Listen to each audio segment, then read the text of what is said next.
Hello friends, this is an unscripted video. Often they are. I don't even have any bullet points written because I think I'll be able to remember everything. But I want to talk to you about this. And you can read the title, that's why I clicked on it. I want to talk to you about this. The Dead by Daylight Malicious expansion. Dead by Daylight, the board game, the Malicious expansion. It introduces the artist, Dredge, and the knight. It introduces Vittorio, Haddie, Carr, Mikaela, and Jonah Vasquez. So, if you haven't played the actual Dead by Daylight, the board game, it is really well made. It's made by this team known as Level 99 Games. I had never heard of them prior to this, but I'm so glad I discovered them through the Dead by Daylight, the board game.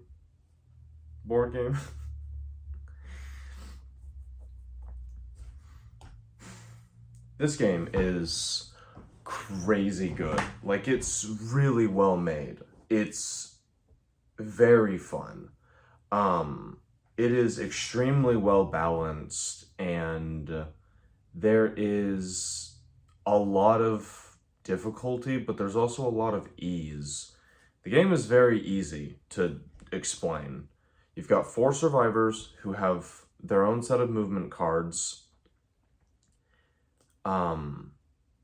All the survivors are playing to complete 4 generators. You roll the die to do a skill check. If you fail, no progress gets made, and the killer gets a blood point. If you get a 1 through 4, it counts as a success. If you get a 5, it counts as a great success, and then 2 progress. Once a generator has 3 progress, you complete a generator. It moves up to the completion board, and then you need 4 of them to get the exit gates done, and then you need to hit the exit gate 3 times, no failures, great successes do not affect it. All the while, the killer is just one dude, for the most part. The killer is just one dude, with an asterisk, who is attempting to put you on hooks to slow down your progress and gain their sacrifice progression. The main goal of the game is to sacrifice 4 survivors, because every survivor is worth 1 point the first time they're hooked. And then at the start, or I guess at the end of cleanup, at the end of every cleanup, at the end of every round, you gain 1 sacrifice progress for every survivor that's on a hook. So the idea is that you hook everybody once and you win, but it's not always easy, not always practical, not always doable. And of course, different killers have different, ease, of sacrifice, like, confirmation. The game is really well made. Just to talk about some of my favorite killers from the standard edition, Hag is the most fun you can have from the standard edition. Even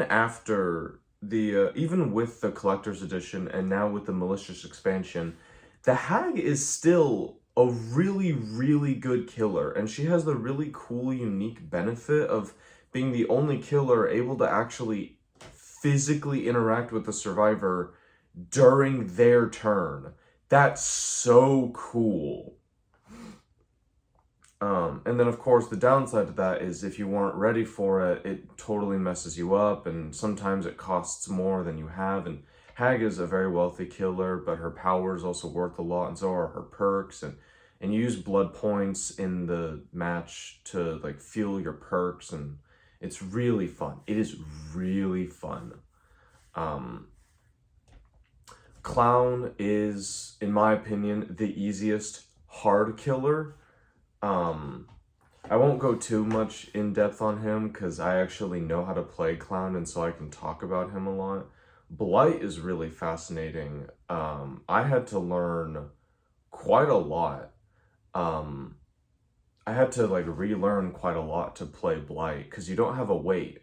But also, like, here's here's a little secret about Blight. His real power is not his actual power. His real power is the passive that he has.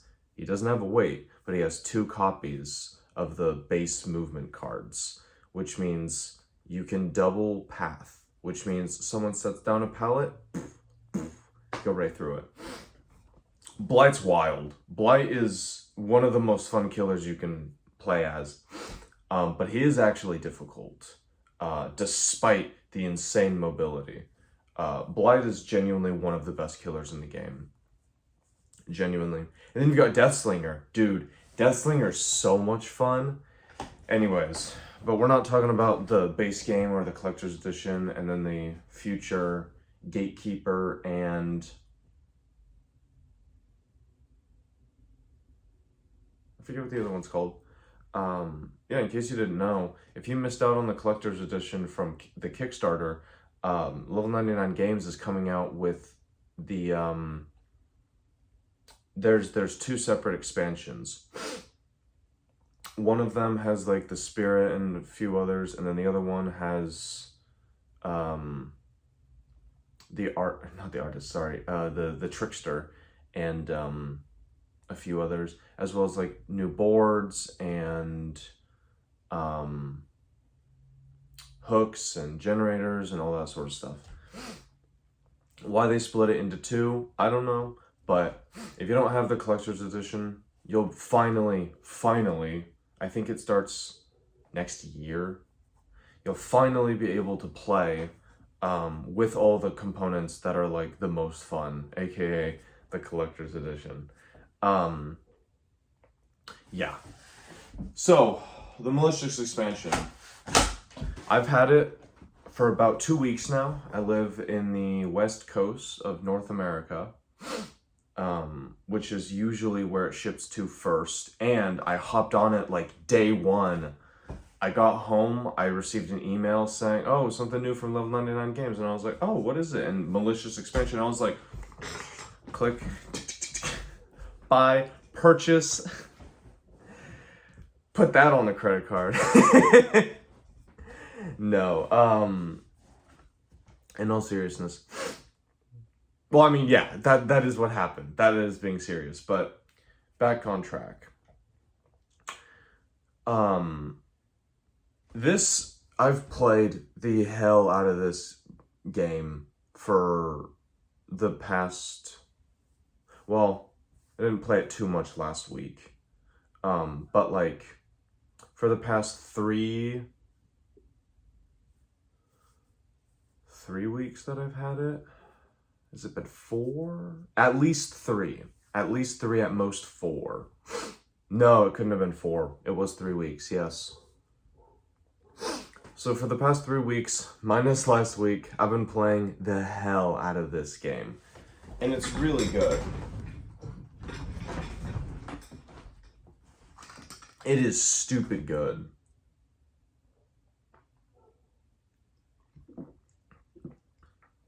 And I say stupid good as a positive thing.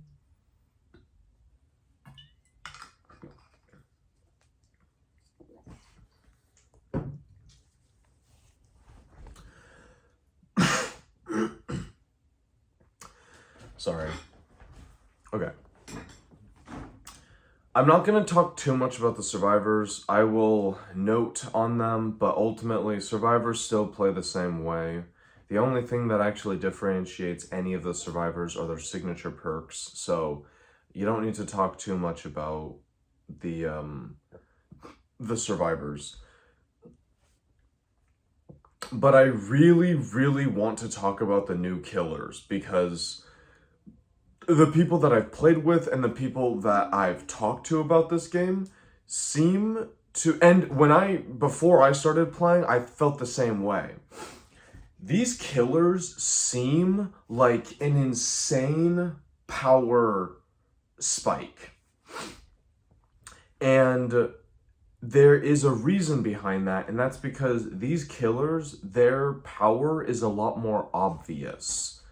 But with that, you come to realize their weaknesses very quickly. And I just want to talk about how wonderfully this expansion is crafted, and like how it still stays close to the actual board game that released, like, it's been 2 years now. Like, it's been a while.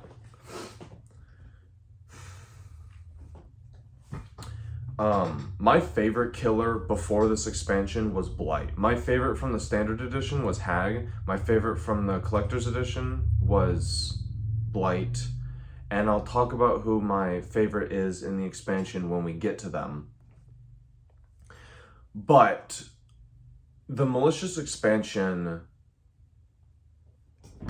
it adds a lot. First of all, I want to talk about the boards, because I know this is the part that the least amount of people care about. I feel. No one really talked about the boards before the game was coming out, but like, that's a new board. Like, come on. So, with it, we got Weathered Isle and Forsaken Boneyard. Weathered Isle, Forsaken Boneyard. Weathered Isle has... Or is it Withered Isle? I think it's Withered Isle. Withered Isle has 11 spaces, and is the Dredge's map, the Dredge's board. Not that that really, like, matters, but it is fascinating. So, it, alongside Macmillan Estate, has 11 spaces. I don't have all the stats on my screen or, like, off on the side or anything. I don't know how many paths it has or anything. But I do remember that it has bordered walls up here, and then there's like some more down here, and basically it's split into two halves. You've got the right half and the left half. And it's really, really fun to play. Especially as killer, you do not want to break those breakable walls, because it opens up the board totally. Once you break one of those, there's one, not the very bottom one, but there's one in like the bottom middle. That one you can break, like that one doesn't matter too much, but the one at the very bottom and the two at the very top, do not break those unless you are going to sacrifice someone. Like, those are crucial pieces. And it sucks when a survivor throws a firecracker at it, and it's like, poof, and it's like, damn it, now you just ruined all the pressure I had. Unless you're someone like Trapper, and you can still make those paths not very beneficial. Or you have Bamboozle, and it's like, I don't want you to go there.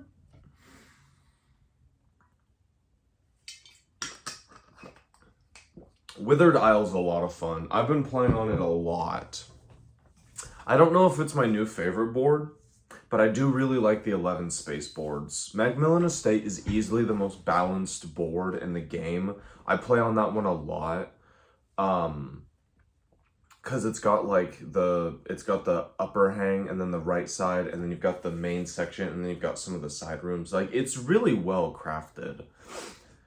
Macmillan Estate is just the most balanced board. Like, it's not even close. There's no other board that is so unbiased.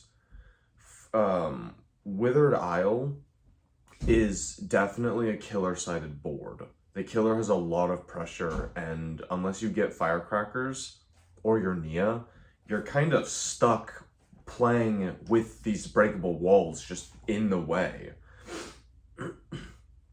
Which is really fascinating. Forsaken Boneyard. I haven't been playing on this board too much. It is the first 9-space board. It has the least amount of spaces on it, which means that there are hella props in some spaces. There's a space in the middle that has like 3 altruism, 3 survival. 3 survival! That's like... I mean, that's 1/4 of all the survival props just in that one space. I don't think we've ever had a board that has 3 of the same props in one space. Forsaken Boneyard is really fun. Though I haven't played it too much because Withered Isle, my beloved, it's been a lot of fun, and I prefer the bigger boards. I think they're a lot more hectic, actually. Especially because Withered Isle, you're actually traversing most of the spaces. It's so cool. It's so cool. I don't have too much to say about Forsaken Boneyard, unfortunately, just because I haven't been playing it too much. It's pretty streamlined.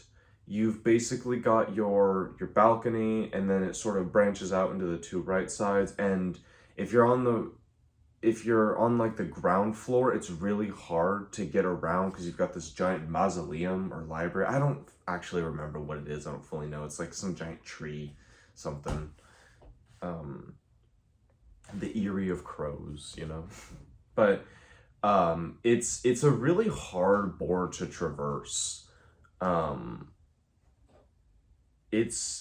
I don't know if it's like a survivor-sided board or if it's a killer-sided board or if it teeters on being a centralist, unbiased board, but it is a hard board to traverse. Plague will do great on it. Trapper does really good on it. Because once you get to certain rooms, there's only so many ways you can go. It's really fascinating. I don't have too many strong opinions on the board yet, other than like, it's hard.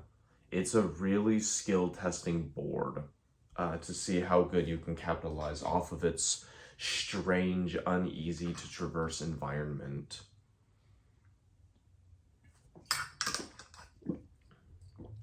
It is the most difficult board to traverse. That's what I will say about it. That is the strongest feeling that I have on it. And I haven't played it a ton, especially not with a bunch of different killers.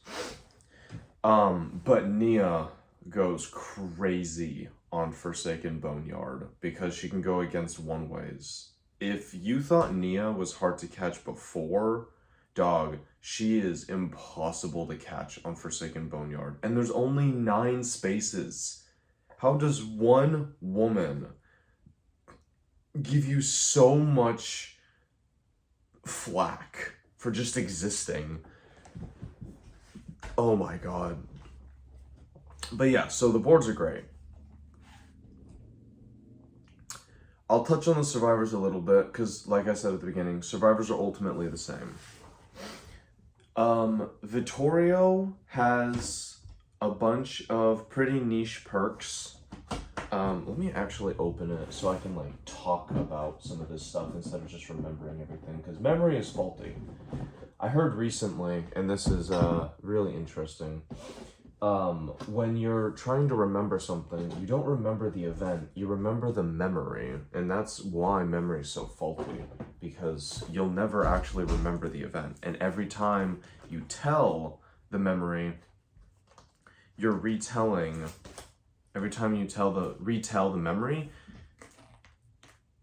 every time you retell the event, you're retelling a memory, which warps it every single time, which is why memory is so faulty.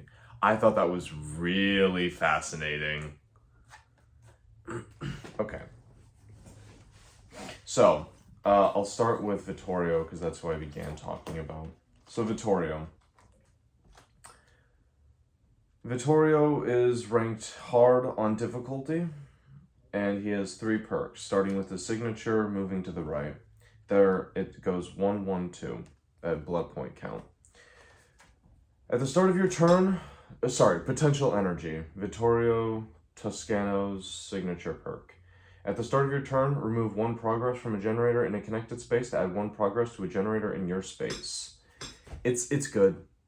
It isn't as niche as you would think it is. I thought it was going to be something that you can just sort of like use and it'll help. But if you have a toolbox or you roll a great success. You do a generator. There's a generator that was worked on last round, and it has 1 progress, and you roll a great success, or you roll, a success, you use your toolbox, and then you spend 1 blood point to take that progress and put it on that. A generator that has no progress, instantly completed, just like that. Pair it with autodidact. I had somebody do this. What did they get rid of? They got rid of Quick Gambit, which is his 2 blood point perk. They got rid of Quick Gambit and replaced it with autodidact. And dude, that guy went crazy. He would just do some generators kind of in places. He would just sort of hop. And then he would do hex totems. And then he would go back to a generator. And I probably would have kicked it or something or whatever, right? And then he would do it. And then it goes from, and then he has all these generators to like work with. And so he would do it. He would get a success, change it to a great success, and then he would use potential energy and complete the generator. It goes from 0 to 100. And then next round, this generator that he didn't pull from, he goes to it, and even if he doesn't get a great success, he still just like went to it, and then he pulled progress from a different generator. So it already had 1, he rolls a success, then he pulls another one. So in 2 turns, this guy, but of course, there's a lot of setup, and that's the thing. There's a lot of setup, and I should have seen what he was doing, but I was dealing with Nia on Forsaken Boneyard, and that's my fault.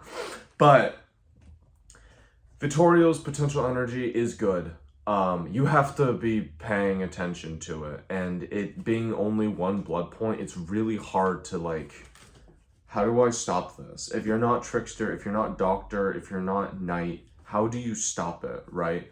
And I don't know quite yet. You just kind of have to beat him up and force him to stop doing generators. Okay. Fogwise.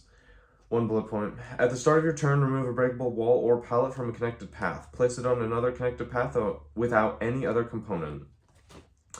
Vittorio Withered Isle goes crazy.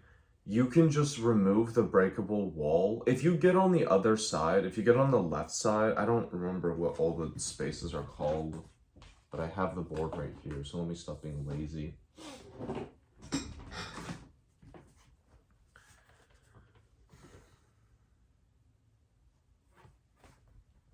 Okay. If you're in the thicket, right here, if you're in the thicket, you can remove this breakable wall and place it here. This gives you great access to the rest. Or if the exit gate is here, place it here. It's situational, obviously. But fog-wise, also pallets. You can now move pallets. Really good. I'm glad that we finally have a perk that can do that, because that's fun. But yeah, Vittorio's Fogwise is, again, situational, but it is actually good. It is actually good, and that's cool. I like that a lot. Though, better mid-game than it is early game, because you don't have a lot of blood points at the start, and not everything is set up. And if you set up pallets early, the killer is more incentivized to break them early as opposed to late game where it's like, and then late game when breakable walls are broken, it's a decent perk. And then quick gambit, 2 blood points. When you leave the killer space, the killer moves with you.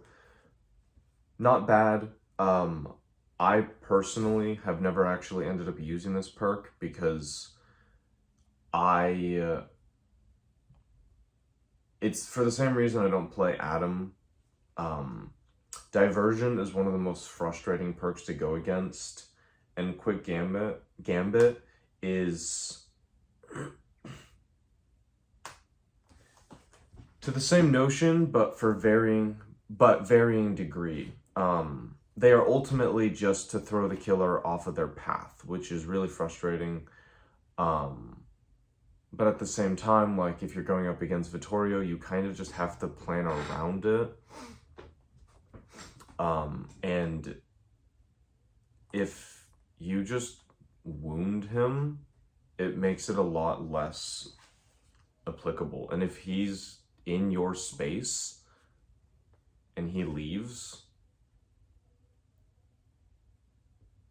if he's in your space, expect him to use it and then just play wait, you know?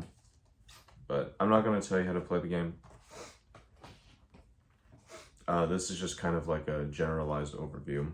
Haddie Carr, she's very fun. Difficulty easy, I would agree. Her signature perk, Overzealous, costs 0 blood points. When you enter the killer space, gain 1 blood point. It's good. There's not much to say. It's good. And then going to the right, 2 blood points, Residual Manifest. When a killer would interact in your space, discard an item to prevent that interaction. This is a very niche perk. If you're playing a Devout, replace it with Built to Last. Which obviously Built to Last is a good perk, but if you want the same amount of blood points and you want something to the same degree, play with Built to Last. Or Appraisal. But Residual Manifest, and this is something that is...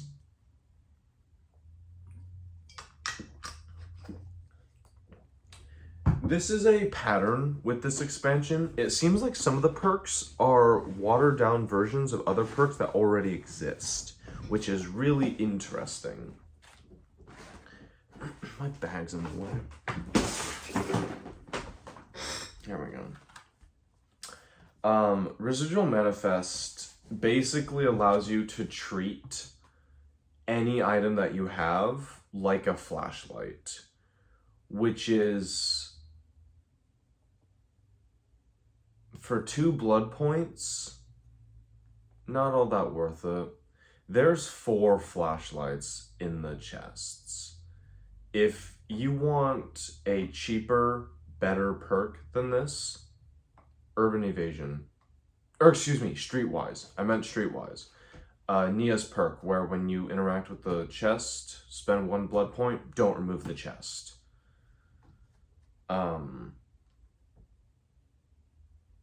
Yeah. I understand why it exists, but I don't like this perk. I personally think it kind of sucks, and I'm sorry. Inner Focus is really good, though. Why it's not her signature perk, I think is really interesting, but... Excuse me.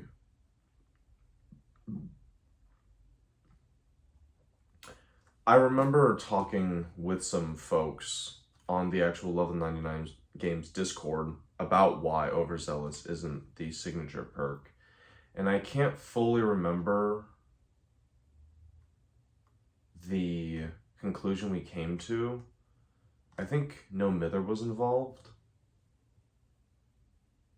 I can't remember now, though. Can you see how sunburned I am? I think so. It's kind of funny.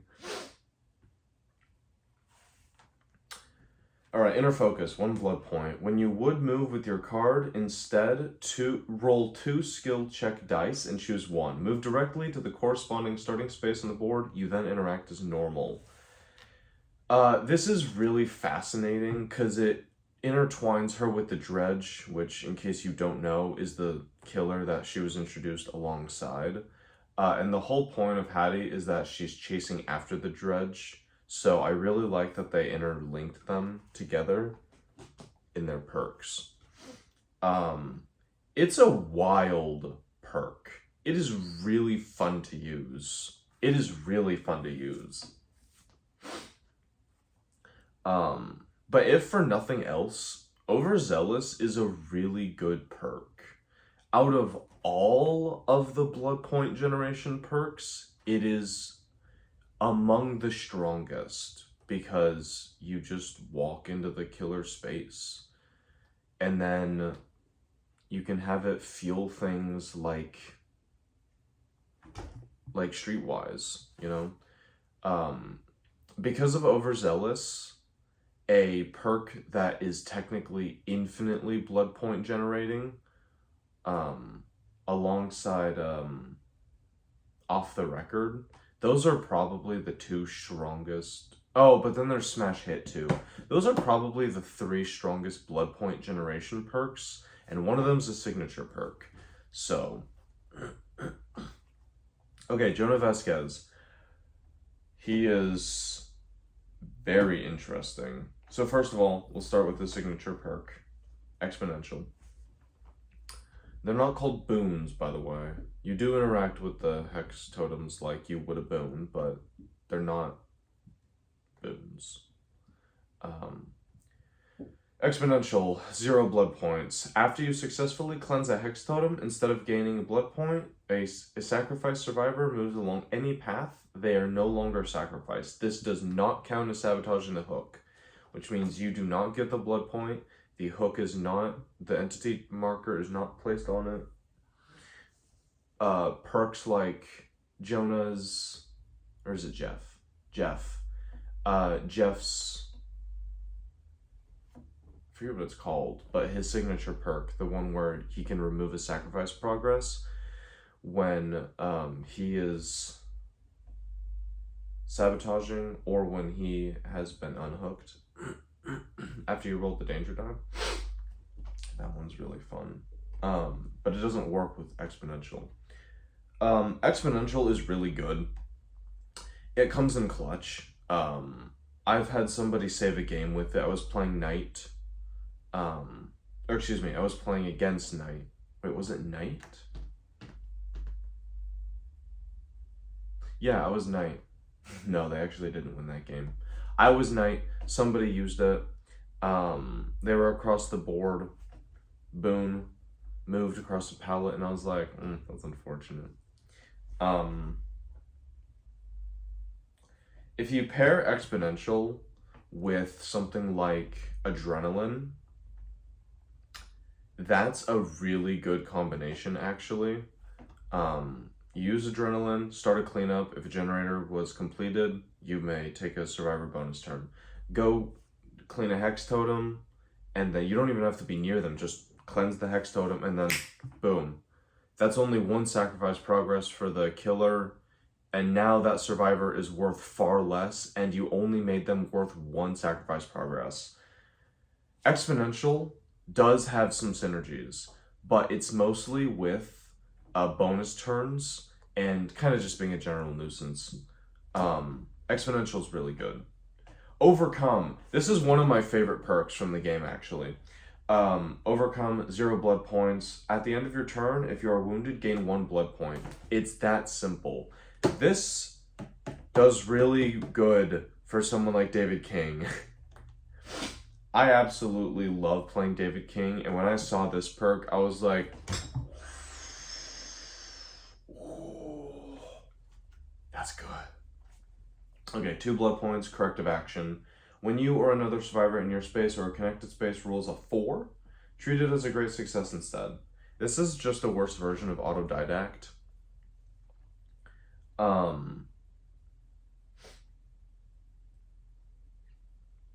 If I were to make this better, I would make it so that there's no stipulation of in a connected space or your space. I would make it anywhere on the board. That's how I would make this a little bit better, but at the same time, like, does it need to be? I don't know. That's up to you. But yeah, corrective action is it's niche. It's a worse version of autodidact, and it gets used less than autodidact despite being the same cost and the same, not the same stipulation, a more tight grasp on its effectiveness. Okay, Mikaela, this bitch. Sorry, I try not to cuss too much, but Rank difficulty easy. By the way, Jonah's difficulty ranking is hard. Mikaela, easy. Oh my god, is she. Circle of Healing. Guess how much it costs? A fatty none.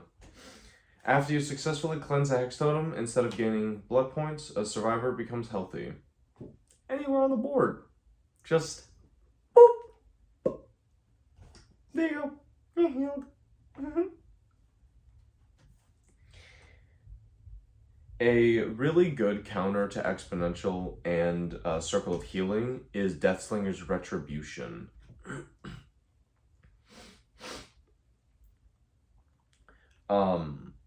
That's the perk that when a survivor attempts to cleanse a hex totem, they roll the danger die. And then the additional benefit is that if they cleanse it, you still gain 2 blood points. But if they fail, you get 1 blood point because they rolled a failure. Really good perk. Situational. But if you see someone's picking Mikaela Reed, be like, hey, you guys want to play Devout? And then just pick Retribution. Dog. Circle of Healing is one of the most annoying perks to deal with because you can't do anything about it. You just can't, Nemo. You can't get rid of your own hex totems. And it just affects anywhere on the board. Hex totem gets cleaned, gets cleansed. Boom, someone is healthy out there. Much like, not to the same degree, but sort of similar to Exponential, Mikaela does really well with bonus turns because it allows her to, like, get one up on the killer. So the beauty of this game is that survivors move first and then killers move. The killer moves after the survivors have already moved, but they have to sort of plan around where the survivors are going to be generally. But you also don't want to try to hunt survivors too strongly. It's always good to have like objectives to go to, like maybe go kick a generator. And then if a survivor's there, instead smack that bitch. But like with Mikaela, dude, what am I supposed to do? She can even just go heal herself using a hex totem. And you might be thinking like, whoa, but they're getting rid of a hex totem. And it's like, yeah, they are. That hurts you too. It makes hex totems like a more permanent objective for survivors playing Mikaela. Now, I don't recommend having both Jonah and Mikaela because you don't want 2 survivors doing hex totems. And if you're playing with somebody like Adam Francis or David King, who have a lot of blood point usage, they need to cleanse hex totems too. So the best way to counter Mikaela is hope that the survivors have a lot of conflicting ideas on who should be cleansing hex totems. That's my that's the best I've got, dog. Okay, Shadow Step. 1 blood point. After moving along a path, place the entity on that path. Players, survivors and killers, players cannot move along that path. This is the survivor version of Bamboozle, and it is very good. It is very good. It stops survivors from going along a path that is ill-fated for them, and it prevents killers from being able to follow you. Guess what perk that helps? Guess what perk that helps? I don't know how bad the glare is, but guess what perk that helps? You can just throw 1 blood point behind you and morphs into the entity. The entity, like, brings up a gate, and then the killer looks and just, like, starts beating themselves in the head while Mikaela's over there doing a hex totem. And you might be thinking like, oh, that seems kind of expensive. And it's like, after a certain point, yeah. But like, this is a perk that's good all game. Early game, mid game, late game, dog. You can use this perk to stop the killer from chasing you into an exit gate. That's how... That's what we're dealing with. Dude. Mikaela is really good. Mikaela is really good. And then her last perk, Clairvoyance, 1 blood point. At the start of the planning phase, reveal a prop anywhere on the game board. It's actually pretty good. It's definitely a lot more subtle than the rest, which is what this game needs. I'm kidding. But no, in all seriousness, Clairvoyance can really help you because you can be like, all right, guys, I'm going to use 1 blood point and I'm going to see if that's a pallet or if that's a crow. And then you like, and then you flip it over and it's like, okay, we do not want to go there to heal. I play with really, really good players, so I don't know what your group is like. I play with folks who are very used to the game, and I'm also really, really good at the game. And I do say that to like, toot my own horn, but at the same time, this is a very, very complicated, well, it's not complicated. It's a very complex, very simple game. But there's a lot. I was playing with this woman. Dude, it was her first time playing. I hope I see this woman more. I was playing Dwight. I don't remember who the killer was, but I was playing Dwight. And she's like, have Dwight come down here. And I was like, yes, ma'am. When a tall woman tells you what to do.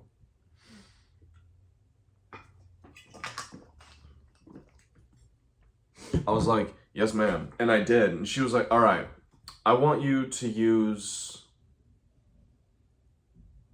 Prove Thyself. I think that's what Dwight's signature perk is called. We were playing Adept. I moved to a certain space. I used Prove Thyself to allow a survivor in a connected space to perform an action. And then she was like, now use Bond. Just for, you know, I forget how she worded it, but just for like safety measures. So I spent a blood point on Prove Thyself and then a blood point on Bond. She rolled 2 die, didn't matter. She succeeded with both die, but yeah, it was like, and then she healed and we won the game because of that. Because the killer was going to like come smack the next person, and with that sacrifice, they would have won.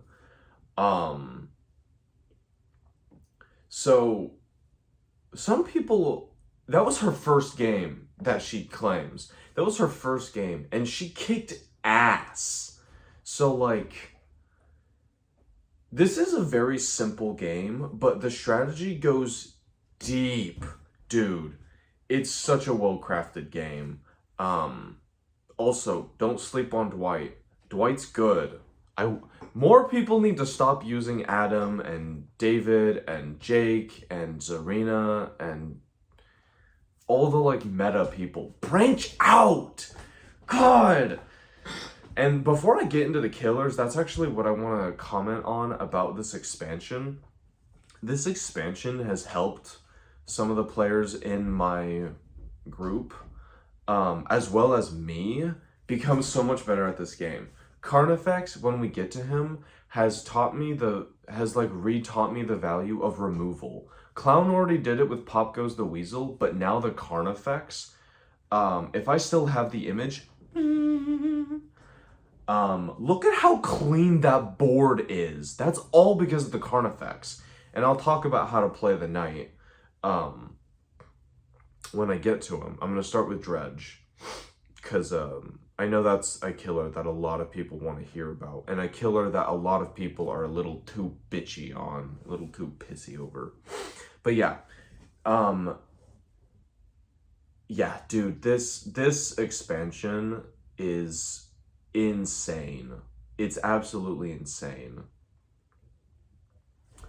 All right, so we begin. The Dredge, difficulty hard. I think all these killers are ranked hard. Yeah, they are. So I'm not even going to mention it. And they all are. They all are. Okay. I'm going to start with the power. But the Dredge is kind of a weird killer to talk about, for the same reason that Blight is a little strange to talk about. These killers have something unique to them, which is that they have, and when I say these killers, I mean Blight and Dredge. Blight has 2 copies of the base movement cards, no weight. Dredge has these. Dredge doesn't even have normal movement cards. Dredge teleports, and I'm not kidding. I am not being facetious or verbose. These are the Dredge's movement cards. Does that look familiar? You basically teleport between the starting spaces. Dredge doesn't move. Dredge gets placed into spaces. Dredge is actually very, very seriously, very legitimately, Dredge is probably the best adept killer that we have in this game. Dredge's perks are so perfectly tailored to the Dredge. And the power and the passive, dude, they could have made Dredge so basic and boring, just like teleport to a space with a locker in it, passive being like lockers are non-removable, and when a survivor enters them, something like nowhere to hide, like, you know, they have to roll the danger die. It could have been something like that, right? It could have been really, really basic and boring. But no,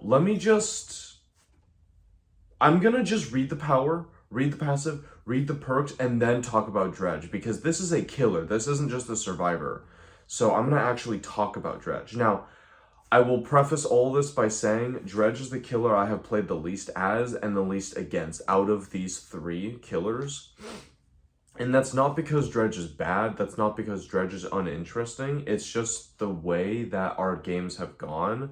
More people have wanted to try out Knight, and I have been more interested in Artist. Dredge is good though. From the few games that I have seen, Dredge is really good. But I'm starting with Dredge because Dredge is the one that I can talk the least about because I have the least experience playing as and against. But I can tell you the general overview of how to play as him and play against him. Good old Dredgery. Okay. Power. Reign of Darkness. Choose a survivor in your space or a connected space and look at their hand. Choose and discard a movement card from their hand to move them along that card's path. If they move into your space, you may interact with them. Passive. Instead of regular movement cards, you have a set of 6 direct movement cards, which correspond to the starting space icons on the board. When moving with these cards, you move directly to the corresponding starting space, then interact as normal.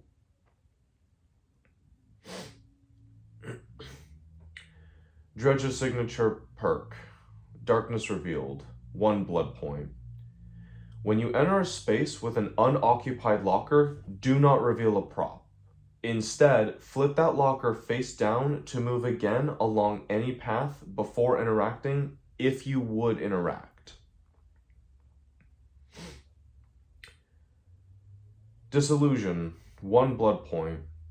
At the start of the planning phase, place a blood point on a path without any other component. Survivors that move along that path become wounded. Remove that blood point from the board at the end of cleanup. It's basically one of Trapper's bear traps, just minus the sacrifice potential. I love this perk.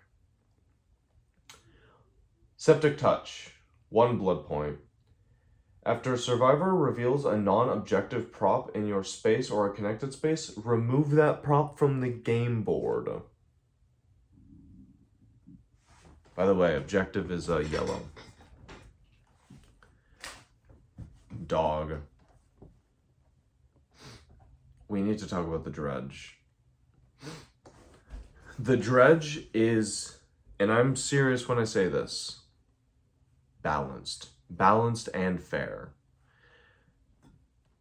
Some people, when going up against the Dredge, get really miffed. they get frustrated and they're like, well, how do I beat this guy? I can't pallet him or anything. It's like, dog, yeah, he doesn't move. He teleports. The Dredge is one of the most decisive killers that we have in the game. You creep around certain areas with your movement cards, and then using perks like Darkness Revealed or Disillusion, using perks like Darkness Revealed, you can decide to come out of the locker, right? You can basically decide to come out of the locker, flip it face down, and then you can branch out of your beaten path. That's when pallets come into play. Disillusion is a great way for the Dredge to get wounds from across the board, further spreading your influence. The Dredge is basically a killer that you never know where they're going to be, but you know where they can be. They can be anywhere at any given time, but you don't know when. And then Septic Touch is like Pop Goes the Weasel, but instead of it being on you getting wounds and sacrifices, it's on the survivors for just doing their job and moving. And I personally recommend saving Septic Touch for when chests are revealed. Be like, nuh-uh.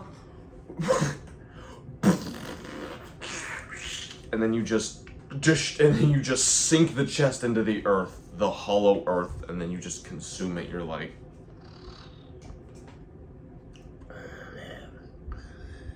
I like the Dredge a lot.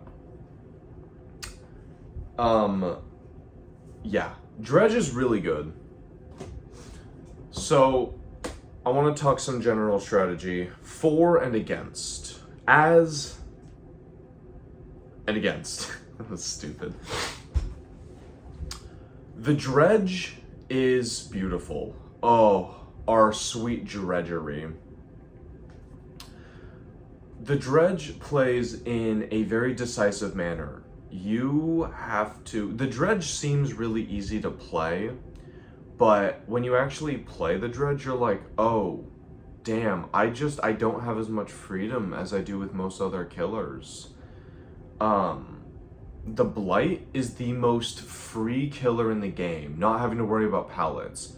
The Dredge is to the same, very similar notion, varying degrees, which is the best way I can describe this expansion, honestly.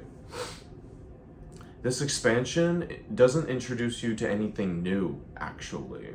This expansion plays off of what is in the standard game and the collector's edition beautifully. And the Dredge is a very, very good example of this. The Dredge is an interesting dichotomy of like the happy birth child of like the Wraith and the Blight. The freedom of the Blight, but the maneuverability of the Wraith. You combine the two and you sort of get the Dredge, but don't play the Dredge like you would Wraith or Blight. The Dredge... Okay. Instead of comparisons, let me actually start talking substance.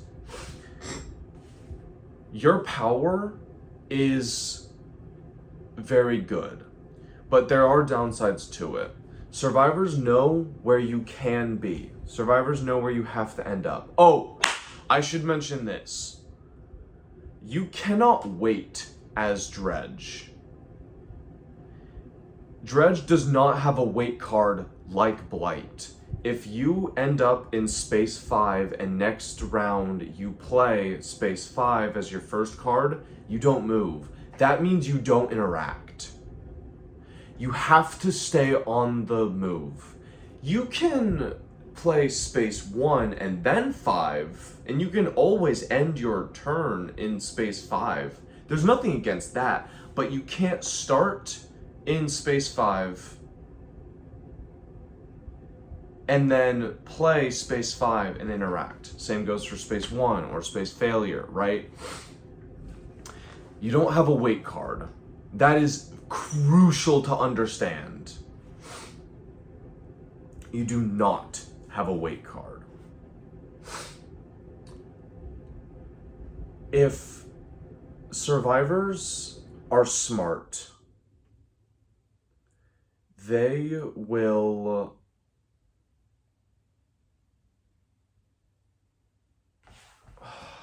and I'm speaking from not too much experience, unfortunately, but if, from what I've seen has worked, if survivors are smart, they will flip over things like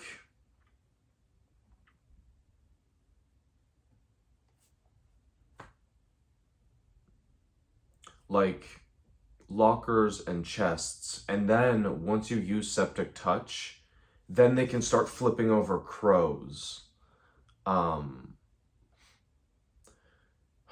But at the same time, that only worked for so long. Here's the real thing. Here's the real meat and cheese of the Dredge. I don't know if that's an actual saying. The Dredge has this beautiful gift of predictability. And I'm speaking against Dredge right now. I'm speaking as the survivor mindset. Dredge has this beautiful gift of predictability. You know where the Dredge is going to be, and you know how the Dredge's power works, luring you in by using the power by looking at your hand and picking a card that you haven't already played. If you can't already see the downside of this, go into a path that has been flipped over. Oh my god, excuse me. Go into a space, the starting space that the Dredge is going to go to, or can go to. Then, when you're in there, play a card that, if the Dredge shows up and uses the power, can't get you back in that space.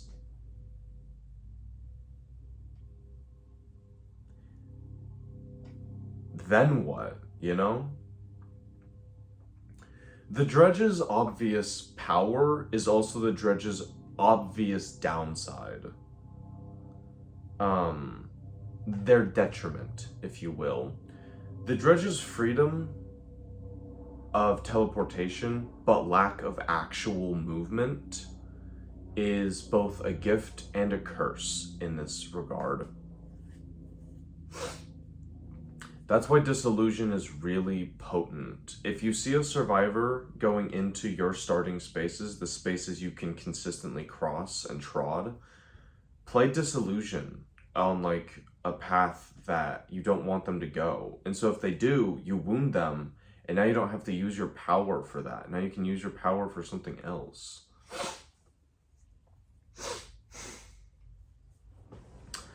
The Dredge is really fun. And unfortunately, I don't have too much more to say about the Dredge because I'm not very experienced with them. But the Dredge is really fun. The Dredge forces you to think in a new way, and I highly recommend you play Dredge. I recommend you play all of the killers, all of the survivors from the expansion. You'll learn a lot, and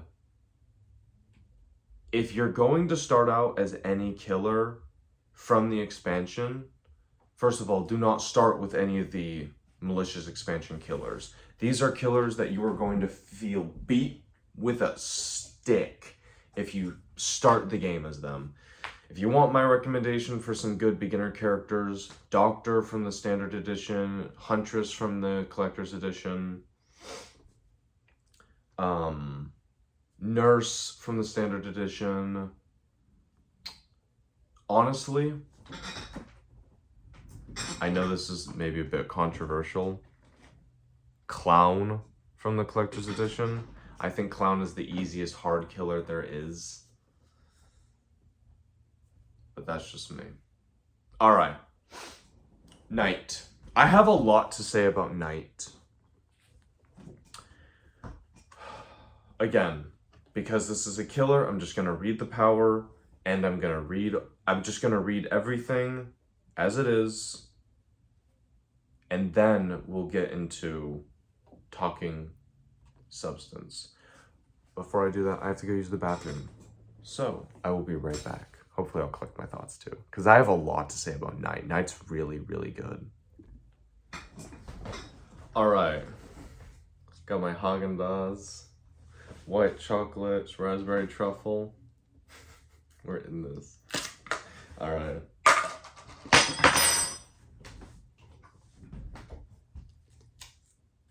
I clean my floors, I'm fine.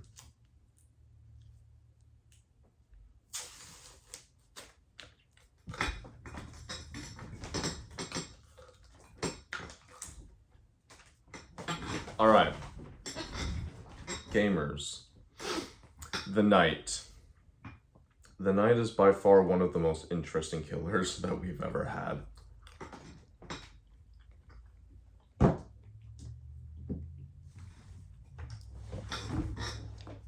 I want to preface all this by talking a little bit about the hype surrounding the Night.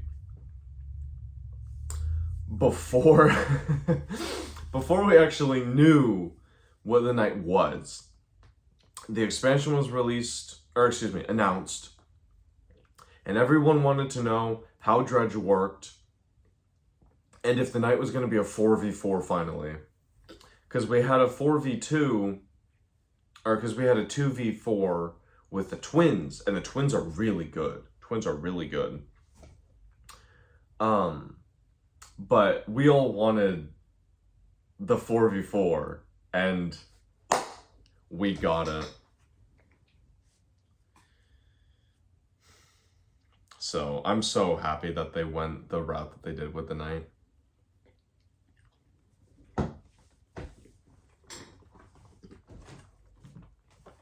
And I've eaten breakfast. It's 2 in the afternoon. Let a man live a little. The Night.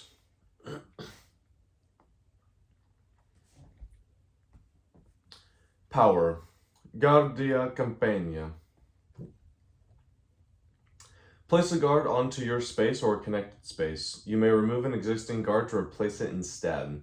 Each guard has its own effect. There are 3 men. The Carnifex. At the start of cleanup, remove a revealed altruism or survival prop in the Carnifex's space. Then, place the Carnifex onto a space connected to its space. The Assassin. When a survivor enters the assassin's space, they must roll the danger die. On a failure, that survivor becomes wounded. The Jailer. When a survivor performs a skill check in the same space as the Jailer, they must use the danger die instead. On a failure, remove the Jailer from play and that survivor becomes wounded. The Jailer is the real killer. Signature perk. Face the Darkness. 1 blood point. At the start of your turn, place a guard onto your space or a connected space. You may remove an existing guard to place it instead. Basically allows you to use your power twice in 1 turn. Nowhere to hide. 1 blood point. When you search a locker, the survivor in the locker must roll the danger die instead. Hubris. 1 blood point. 1. Read it and weep. When a survivor enters your space, they must spend a blood point. If they cannot, that survivor cannot interact this turn. Lockdown Night is a real game plan. It's ridiculous.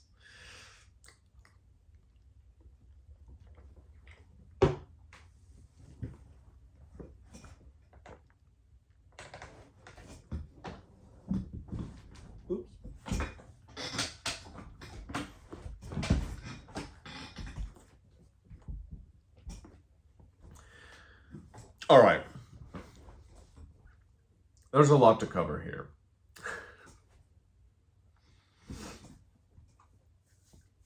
I want to talk about your guard priority. Something you have to understand about the Carnifex before we start talking about all the guards. The Carnifex doesn't move if he doesn't reveal. If he doesn't remove, he doesn't move. If the Carnifex is in a space and there's no revealed survival or altruism prop, survival being the blue one, altruism being the green one. If neither of those are revealed, Carnifex doesn't remove, Carnifex doesn't move. It says then. Another thing that you have to understand is that, and this is a wording thing. Level 99 Games does a very, very good job with wording. You have to read and understand. If your reading comprehension is low, I swear, listen to the person that knows the game. Please stop fighting. Oh, but I'm removing a crow. When I remove a crow, I get a blood point. No. When the killer interacts with the crow, it gets removed and you gain a blood point. Removing a crow does not gain you a blood point. Septic Touch, Pop Goes the Weasel, Carnifex. When you remove a crow, you do not gain a blood point. The crow is just gone now. The Carnifex is never once referred to as the killer. And when the Carnifex is placed into the next space, the Carnifex doesn't reveal. Please understand this. Please understand this. I am making a big point of it because it is really annoying. It is really annoying that people are so willing to fight you because they think it's right. And it's like, dog, read. It's okay if you don't understand. You can't understand a game that you just began or something that you're unfamiliar with. But the game uses specific verbiage for very specific actions. If it doesn't say gain a blood point, on the back, crow, remove the crow, gain a blood point. That does not mean removing a crow gains a blood point. That means interacting with a crow gains a blood point. Please understand this difference. Knight, people go into it thinking, oh, the Carnifex is just going to allow the Knight to have 1,000 blood points. And it's like, no, dog. I'm getting heated. Look, if you're new at the game, first of all, if you're playing against someone who's new at the game, don't play as Knight. Knight is not beginner friendly. Don't be a douche. Ease him into it. Like, come on, man. But if you don't understand something, listen.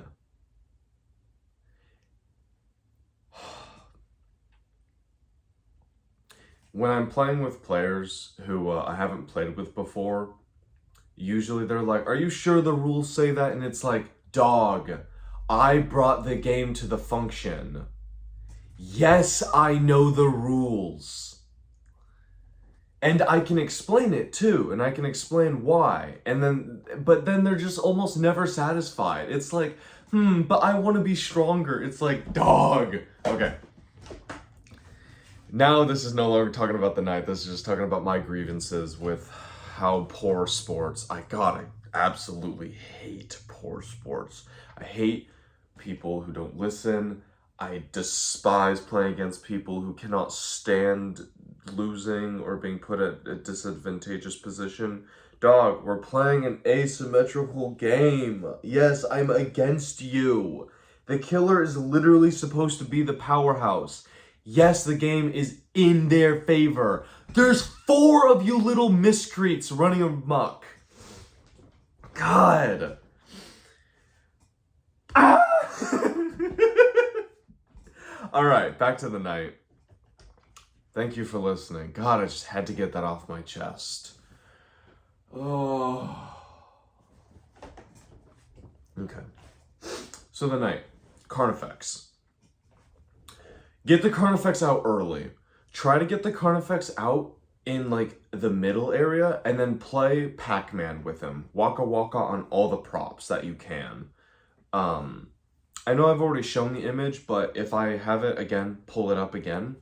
Look at how clean this board is. I recommend for the Carnifex, I always recommend getting the Carnifex out turn 1 or turn 2, but definitely round 1. And because you're playing as the Knight, you can get 2 of your guards out on round 1. As the Knight, at the end of round 1, at the beginning of round 2, you can occupy 3 spaces. That is insane. I always recommend placing the Jailer and the Carnifex though. Always. There is no circumstance I have ever come across where you do not want to get those 2 out. Survivors are going to be running around revealing props, and so are you, the Knight. You want the Carnifex out there stabbing pallets and lockers and chests. Well, actually, don't worry about lockers. Let me explain how to use the Carnifex a little. So as I said, place them into a space which grants access to a lot of paths, and then kind of just pick up the trash that survivors leave behind. They didn't throw down a pallet. Uh-oh, bad decision, Mark. I've been watching too much Mandela Catalog. Anyways,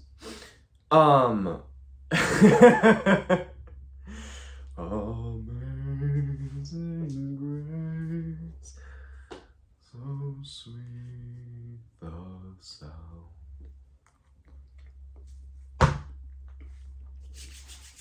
I was lost, but now I am found. Sorry. Watch Greylock. Watch Mandela Catalog. If you've watched Mandela Catalog but haven't heard of Greylock and haven't seen it, watch Greylock. Oh my god, Greylock is my favorite analog horror currently. Oh my god, it's so good. Freaks the hell out of me. I'm in the shower. I close my eyes to wash my hair. I see the tall man's face.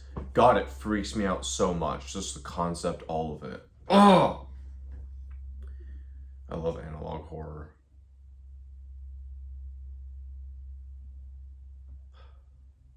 I still haven't seen Vita Carnis. I need to. I know I need to.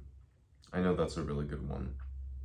I've seen Gemini Home Entertainment, Mandela Catalog, Greylock.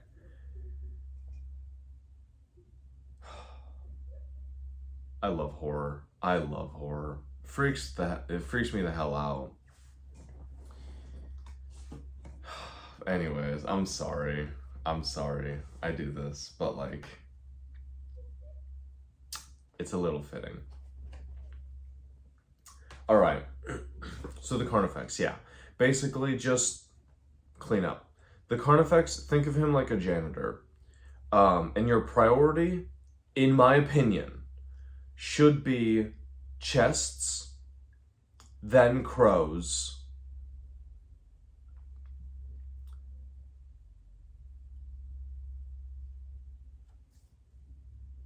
it should be chests first. Then it gets into muddy water, pallets or crows. I think for the early game, get rid of crows. Early game, get rid of pallets. But once you start getting into the late game, get rid of crows. Mid to late game. If survivors are revealing pallets and they don't immediately put it down, get Carnifex over there and just like, yoink, steal the pallet and put it in your hammer space. God, I love the Carnifex so much. The Carnifex is honestly the biggest reason why Night is so much fun. But that's basically the Carnifex. Oh, lockers, don't even bother with them. If you're playing Adept, you have nowhere to hide. Lockers really don't get used much against the knight because, like, going into a locker, forget nowhere to hide. Going into a locker does what? You know?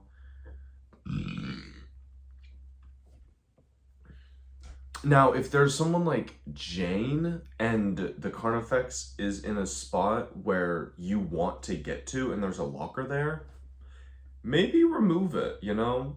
Some little preemptive action, maybe a payout, maybe a big payout. But yeah, the Carnifex items are really powerful. Pallets are a bit of a nuisance, but there's always another route. But items are really annoying. Items are really annoying, especially when you see someone has pulled a firecracker and they have built to last and they use it 5 times in one match because they're playing as Haddie car. And the first item that they got was that, and they have Overzealous, and there's Zarina with Off the Record, and there's Claudette with Empathy, and they just keep fueling her, and they just keep giving her charges on her firecrackers. And you're playing on Macmillan Estate, and she removes both of the bottom ones. She has 5 uses of those godforsaken firecrackers. Oh my god. Oh my god. I had a 2.5 hour match last night. I lost my mind, dude. I lost my mind. It was a wonderful match, but I was not playing the knight. I will talk about that match when I get to Artist. But anyways, the Assassin. I've talked about the Carnifex, all that I can. The Assassin. So whoever enters a space, they roll the danger die if they enter the same space as the Assassin. If they fail, they become wounded and you gain a blood point. Yay. The Assassin is the least important of all of your guards. The Assassin is a great way to dissuade survivors from entering specific spaces. The Assassin is basically a bear trap, one of Trapper's bear traps, except there's no sacrifice potential. So if the survivor's already wounded, the Assassin does nothing to them. And I'll spoil my hint towards, I'll spoil my advice on how to, do effectively against the knight, but it's kind of in the same regards to Legion. You need to be comfortable with being wounded. You just do. Much like Legion, the knight has no sacrifice potential. Much like Legion, the knight has no mobility. Okay?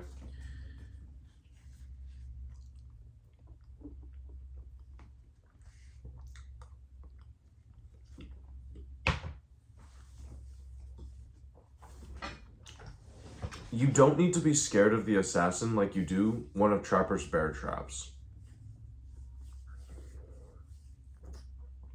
Trapper's bear traps are far more terrifying than the Assassin. And I do say that to undermine the Assassin, because people overthink the Assassin. They think, oh my god, I have a 2/3 chance of getting wounded. Here's the thing, you can't get wounded and sacrificed in the same turn.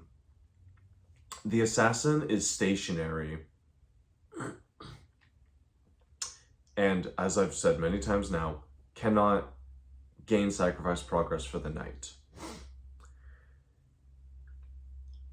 If the knight is dealing with a different survivor and the Assassin is in a space that you really, really need to go to, just go in there. Worst thing that happens is that the knight gets 1 blunt point, you become wounded, and the Assassin stays there.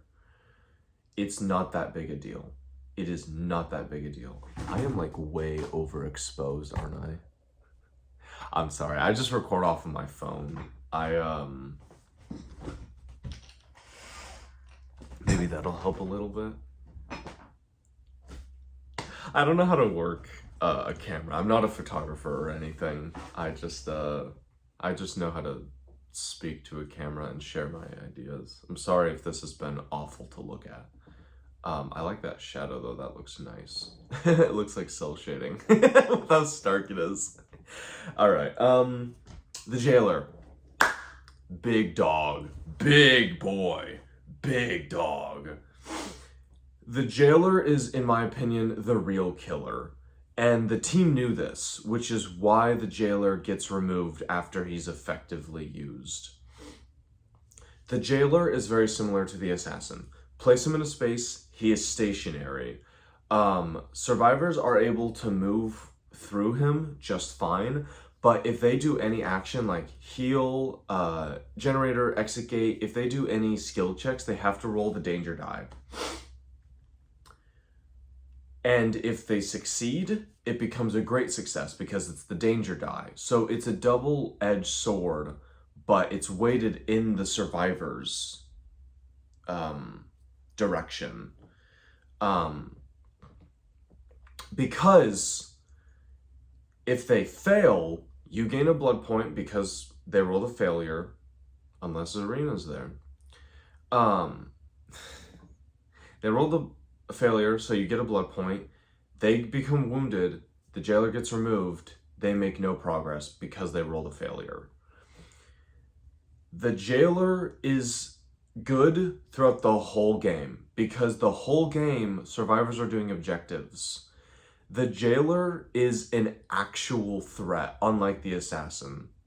The assassin can be a threat, but I would say most circumstances, the assassin is a nuisance at best that puts you in a dangerous position.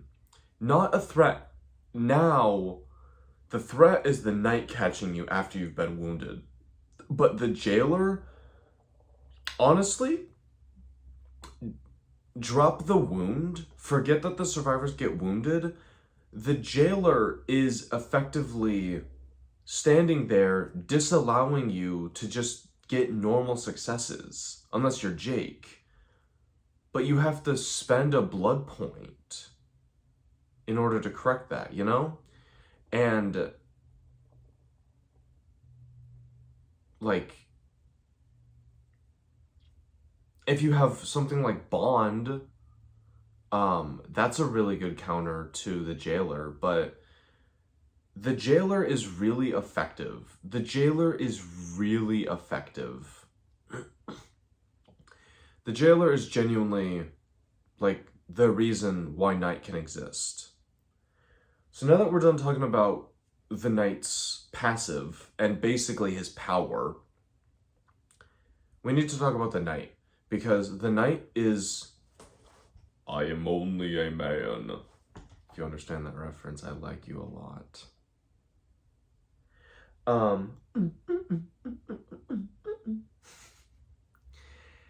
The Knight is only a man. He's one dude. He has no mobility. He has no sacrifice confirmations. He has no lucrative blood point generation. Thankfully, all of his perks are pretty cheap. But all of them cost something. Granted, you'll almost never use Nowhere to Hide. I've never used it, and I've never seen anybody use it either when going up against the Knight. Really fascinating. Like, nobody really cares too much about lockers. But also that's because nobody plays Kate Denson. Oh my god. Play different survivors, please.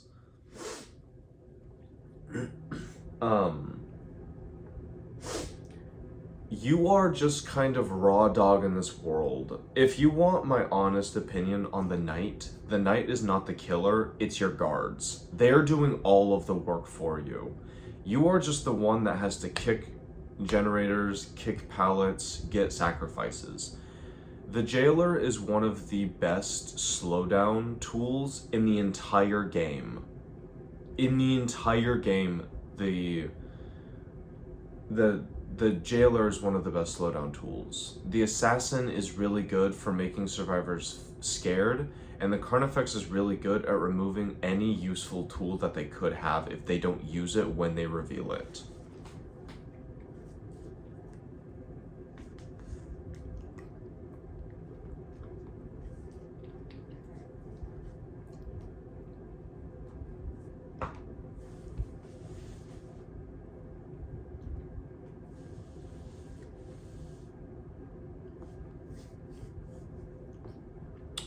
So, how do you play Knight? It's actually pretty on the nose. It's a passive game. You really don't want to go chasing survivors. They're already having to run from all of your guards. They're already in a state of panic and frenzy. If the jailer is in a space, the jailer sort of has that space on lockdown. If they rolled a great success and then the jailer gets removed, okay, go over there and kick it. And by the way, Face the Darkness says at the start of your turn. Killers take 2 turns, so you can use it at the start of your first turn before you've moved, or you can use it at the start of your second turn after you've moved the first time, but before you move with your second card. And killer bonus turn, too.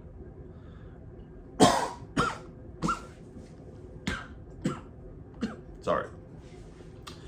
So you can use Face the Darkness at 3 points, much like you can your power, but you can only use it as an interaction after you've moved. Face the Darkness is one of the best signature perks we have because it is basically using your power a second time, which is absurdly good. If there was a perk that was literally just use your power again, dude, there's a Huntress perk. I do not remember what it's called. It costs 2 blood points, and it states that use your power after you interact. Put that on Blight and you go crazy. Honestly, there's not many killers that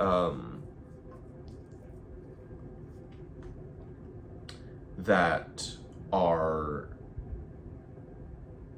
too affected by that perk, but like the Knight with that perk, oh my god, replace Nowhere to Hide with it.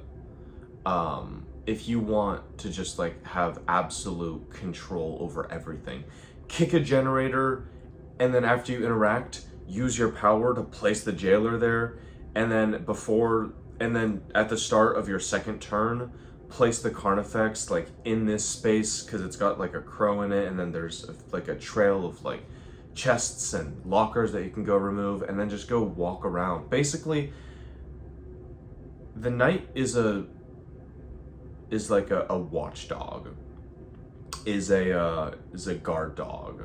Your guards are the actual killers, but the Knight is the actual dog in question. You're the one scouting out the prey and actually like catching it, while the hunters, the ones actually wounding the animal so that you can catch it. Because you've got the speed, you've got the sacrifice potential. The guards can't do anything about it, but they can wound, and they can stall the game, and they can remove props.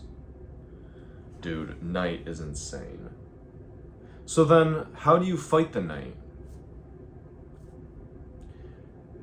Well, use your props before the Carnifex gets rid of them. Notice that the guards can't gain any sacrifice progress. They can't do anything to you after you're already wounded. I mean, the jailer can. You still have to roll the danger die, but... Excuse me. But if you're wounded, the only actual risk is the Knight. And if you put your pallets down, and if you have firecrackers and flashlights, what can the knight do? Is hubris annoying because, you know, the jailer is in one spot at the exit gate and the knight is in the other one, so either you fail on the exit gate roll, or the other one you just can't do anything to unless you spend blood points, and it's at the end of the game when you have like maybe 2 blood points left to spare and there's no hex totems. You're just like, you know, the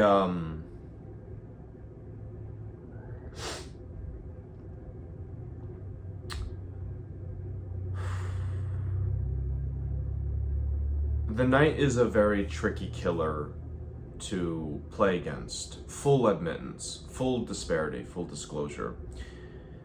The knight is very difficult to go against, but at the same time, the knight is only as good as you allow him to be, which feels like a cop-out to say, but it is kind of true, because you could say that about any killer, but like,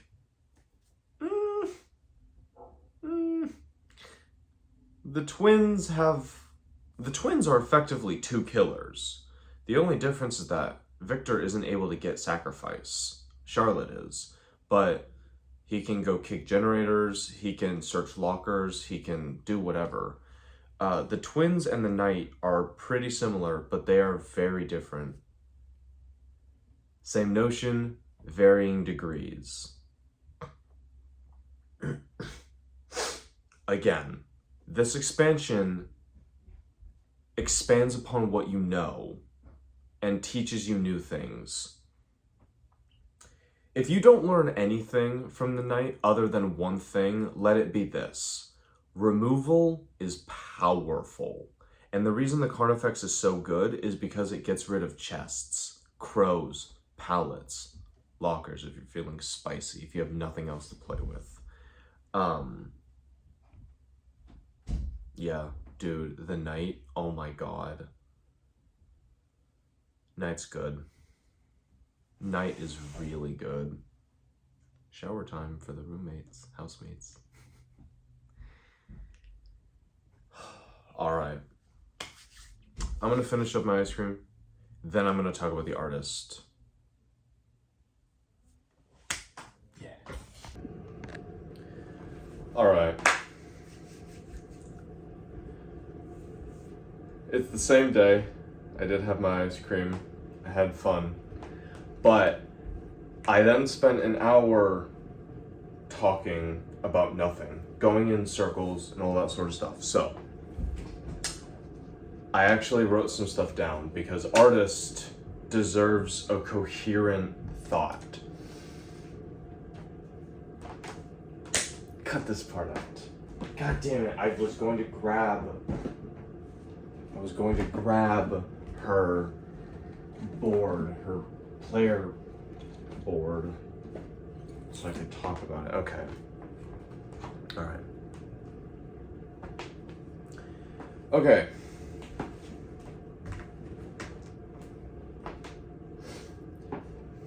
Sun tanning. Alright. Sick. Alright. So, I'm going to read to you Carmina Mora's board.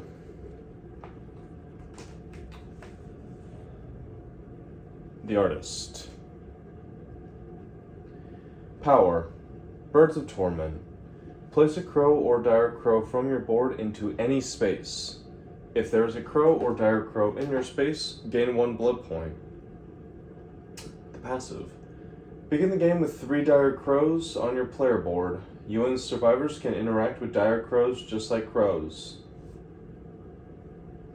At the start of the planning phase, survivors in a space with the dire crow must place their movement card face up before you or any other survivor. Whenever you remove a crow or dire crow from play, place it on your board. The artist's signature perk, Grim Embrace, 3 blood points. Your act of that's the flavor text. After a survivor sabotages an occupied hook, place a blood point from the supply on the saboteur's board.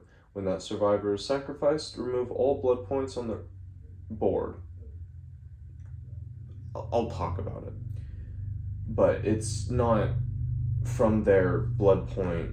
It's not from this section. It's like, I'll talk about it, but it's not as powerful as it seems. Gain a sacrifice progress for each blood point removed this way. Pain resonance, 3 blood points. As an interaction, interact with an unoccupied hook. A survivor in a connected space becomes wounded. And I know it's Scourge. I know it's called a Scourge hook, but in this game they cut out the Scourge hook. 1, makes the perk really long, and 2, there's not really any Scourge hooks, nor are there really any hex perks, which if you'll notice, I don't know how well you can see, but if you'll notice, the hex pentimento is actually not considered a hex perk, even though it does relate to totems. Much like Blight's Undying and Hag's Ruin, they're not considered hex perks. They're just perks in this game. But they do react with hex totems. Pentimento, costs 0 blood points. After a survivor successfully cleanses a hex totem, you gain 2 blood points.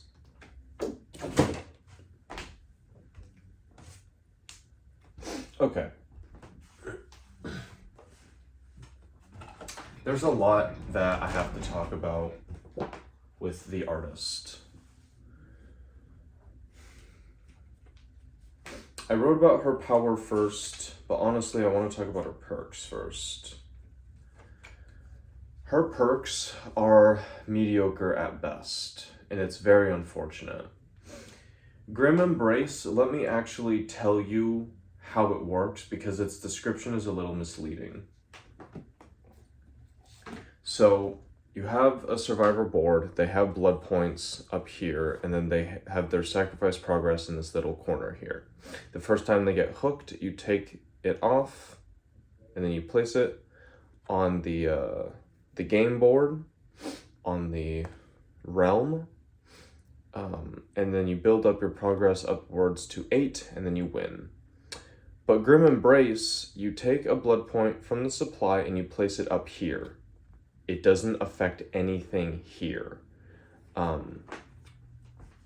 When it says place a blood point from the supply on the Saboteur's board, notice that it doesn't say add it to their supply or anything like that. They don't gain a blood point. You just place a blood point from the supply on the Saboteur's board.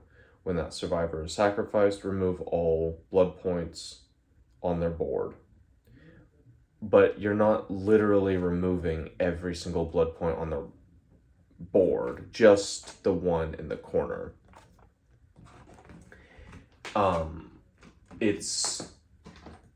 So Grim Embrace is actually not as good as a lot of people assume because of that.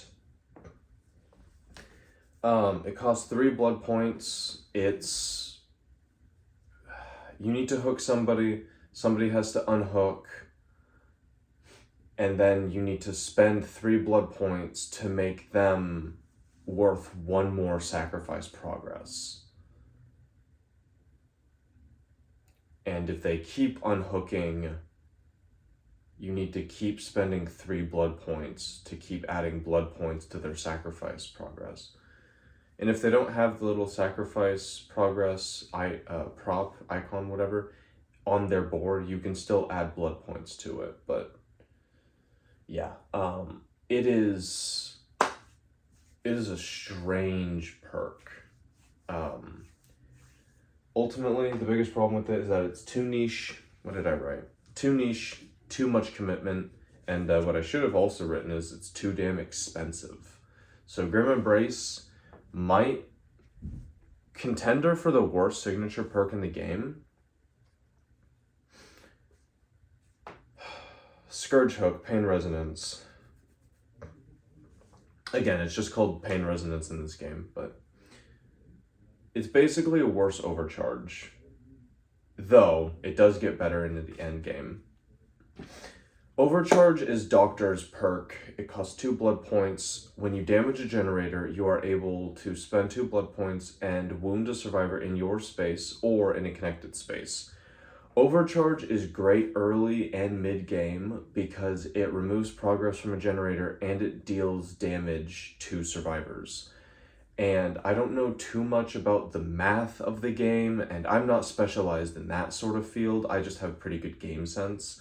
But if I do explain it mathematically, 2 progress is the most amount of progress a generator can have before it is no longer interactable to the killer. Once a generator has 3 progress, it gets moved up to the completion side of the board, and it's no longer interactable. It leaves the board, it leaves play, it can't be interacted with. It's gone. Once it has 3 progress, once a generator has 3 progress, it is no longer interactable for killers and survivors. So 2 progress is the most amount of progress that a generator can have before it becomes unusable, essentially.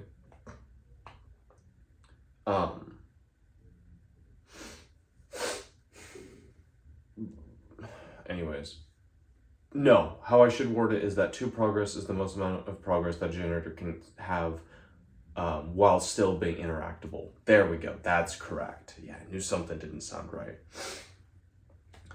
On average, it takes 2 survivor turns to get a generator up to 2 progress, and to heal a survivor takes 1 turn. So, and as a killer,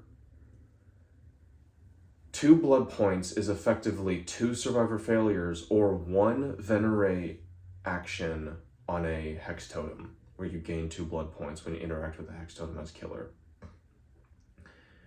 It takes 1 of your turns to get 2 blood points, and then you can spend those 2 blood points to kick a generator, remove all of its progress, and wound a survivor. Pain resonance is 3 blood points to wound a survivor in a connected space.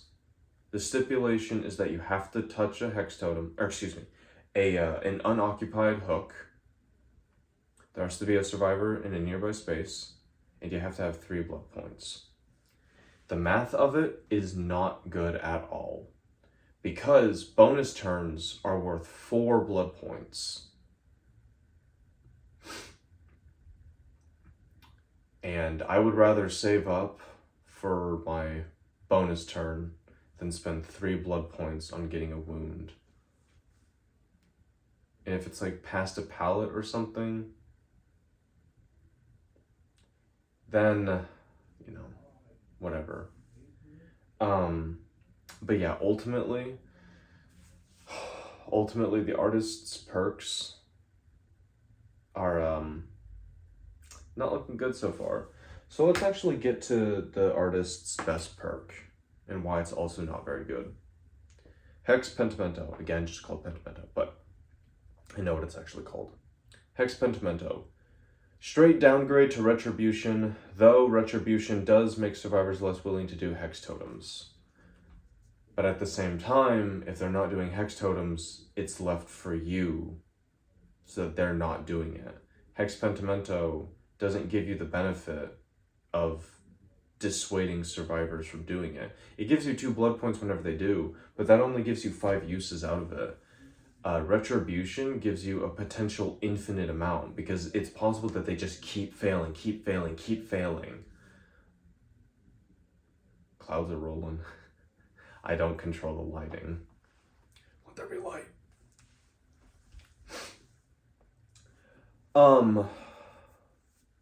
Yeah, so artist's best perk is just a worse version of of a Deathslinger's Retribution, which is really funny, I think.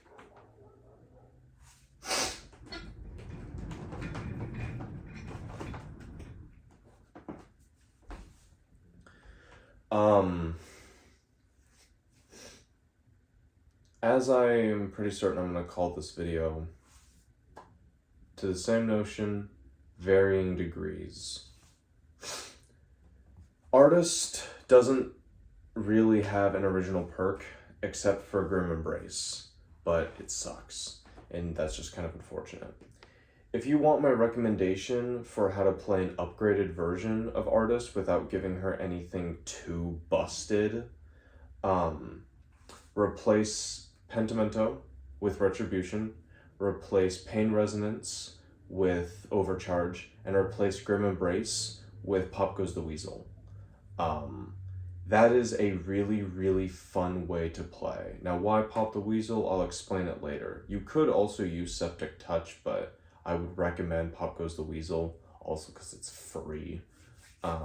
If you don't already know Pop the Weasel and how strong it is, start using it. Start using it. Almost every single killer in the game gets a benefit from it.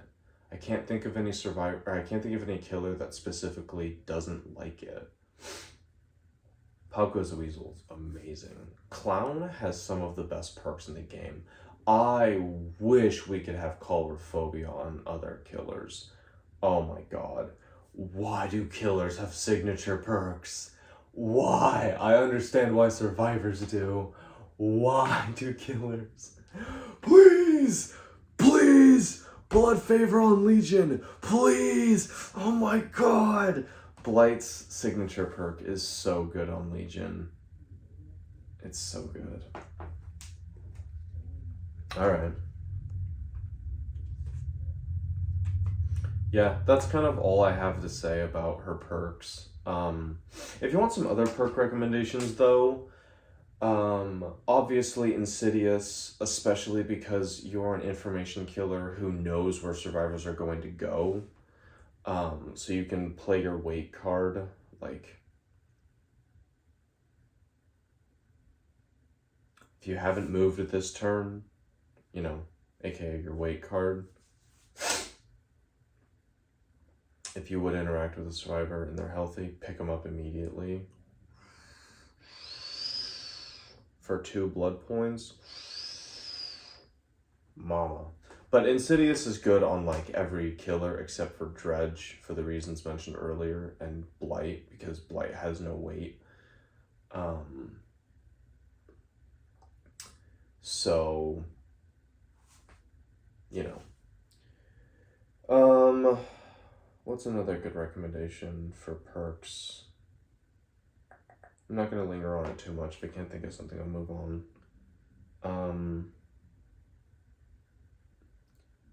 I guess Bamboozle. Just Clown's perks are just good. Bamboozle can help you finagle survivors into going with specific routes. Paired with your power, it's really good because it limits the access that they can go. Disillusion actually would be pretty good too because it helps you get wounds. It's almost like you use your power and then you can use Disillusion. You can use Disillusion to make them not want to go into a certain space, and you can use your crow if they enter that space to be like, all right, where are they going now? Or, you know, the inverse. Use your power in the next round, now that you know where they're going to go. Use Disillusion and then be like, you know.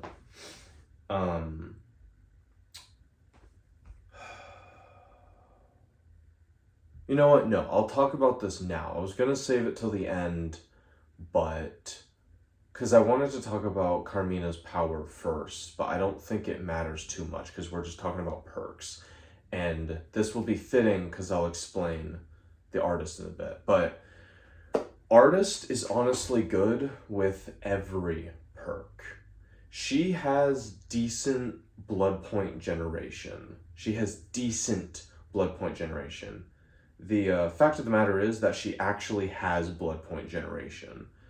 And I'll talk more about it when I actually get to her power, but there is a sly little trick you can do to get some blood points off every so often.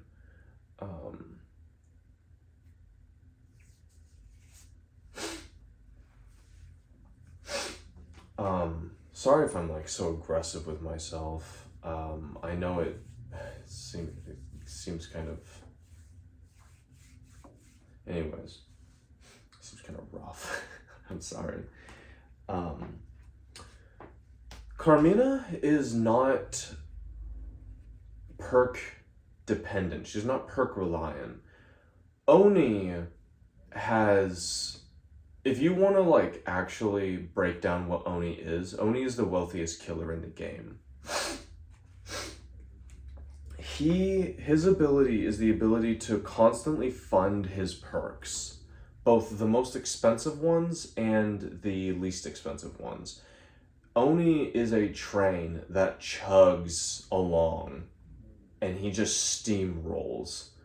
Early game, he doesn't do so good. You really don't even want to find your hooks. You just want to find your hex totems so that you can keep using your power and just like infusing yourself with blood. And just getting hella blood points. Oni is one of the killers that's like, if you go bankrupt, you're doing something wrong. Or you're doing something right and you're about to go crazy. Oni goes Super Saiyan. Like, that man is insane. He's really fun to play. I wish I had more to say about him, but I don't play him a whole lot. He's basically entirely reliant on his perks, though. But he's so wealthy that he can be. It's crazy. I love the Oni. Where was I going with this? Oh, yeah. So the Oni is entirely dependent on his perks. Somebody like Trapper is mostly reliant on his power. A little bit on your game sense, but there's not anything that's particularly, like, detrimental. You can take any perk that gives you a few extra blood points that you can spend some funds on your bonus turns, and then there's Doctor, who is also totally reliant on his power, but more specifically, he's reliant on his power to give him free bonus turns, or at least cheaper bonus turns, which makes him among the more mobile, among the more terrifying killers because of his movement. Legion is reliant on the survivors and their gameplay. If they don't group up, you're just kind of playing a guy who can maybe sometimes walk into a room with two other people and stab them all, Yeah, but I love Legion. Legion is the most fun, easy killer in my opinion. I love Legion. Adept Legion is really fun. I love Discordance. It's such a good perk. It's such a good perk. It's so much fun. But yeah, so Carmina is not reliant on her perks. And I'll pause there. Just keep that in mind. Keep the statement, Carmina is not reliant on her perks, in mind. So now I'm going to talk about her power. So her power, in essence, you have 3 dire crows, and there are 6 crows hidden amongst the fog on the board, and you can, when you remove them, you place them on your board, and you can place normal crows. If you peep the wording very carefully, it says, place a crow or dire crow from your board into any space. If there is a crow or dire crow in your space, gain 1 blood point. Notice the order. Place a crow or dire crow in any space. Then, if there's a crow in your space, gain 1 blood point. There is a fun little trick you can do as the artist. Throw down a crow at your feet, gain a blood point. It's that simple. Don't use dire crows in this way, obviously, but there is an actual purpose for you using regular crows. And then the best part is that you can come back to this space and just throw another regular crow down in this space. If there's already a crow in this space, placing a second one does nothing extra. Now, you could go back to this space at a later point and pick up the crow for a blood point. But, sometimes you actually want to have a space that you can go to send out a dire crow. Like, you make your own little path with the crows. It's a really fun game, like, I don't know if it's a game sense thing or whatever. Dude, I am so overexposed. But I don't like standing super far back. I like being mostly in the frame. But I also like being off to the edge because my artist brain tells me that things in the middle are boring composition-wise. The human brain really likes triangles, and it really likes when things are direct front and center. And so when I'm off to the side, you're kind of forced to like change your position. It's interesting psychology, but it almost makes you like pay more attention because your brain is like something's not right. And look at the room. Look at my windowsill is like perfect. You got the door, you got the other door, and then I just have my paintings my paintings that I need to hang. I've got three of them that I need to hang them, but I just never get to it. I don't even think I have any nails or anything. I've never gotten to it yet. But anyways, so, oh yeah, sorry, to finish that out, it basically makes you like focus on me and what I'm actually saying more, because you have to like take your attention to the side. After a while, you get used to it, but it's for the same reason that I really don't like when YouTubers are like super close to the camera and they're just sitting there talking to the screen. It's like, dude, you're taking up too much space. It's like uncomfortable. Plus, I like how I look. Like, I'm a nice looking guy. So I feel pretty comfortable showing off my body, even if I am a little chunky, but like, hey, we all Gucci. Bodies are beautiful, baby. All right, so take a little body positivity for your day. Do some good with it. All right. So I've explained the Bane power and the subtle nuance of it. So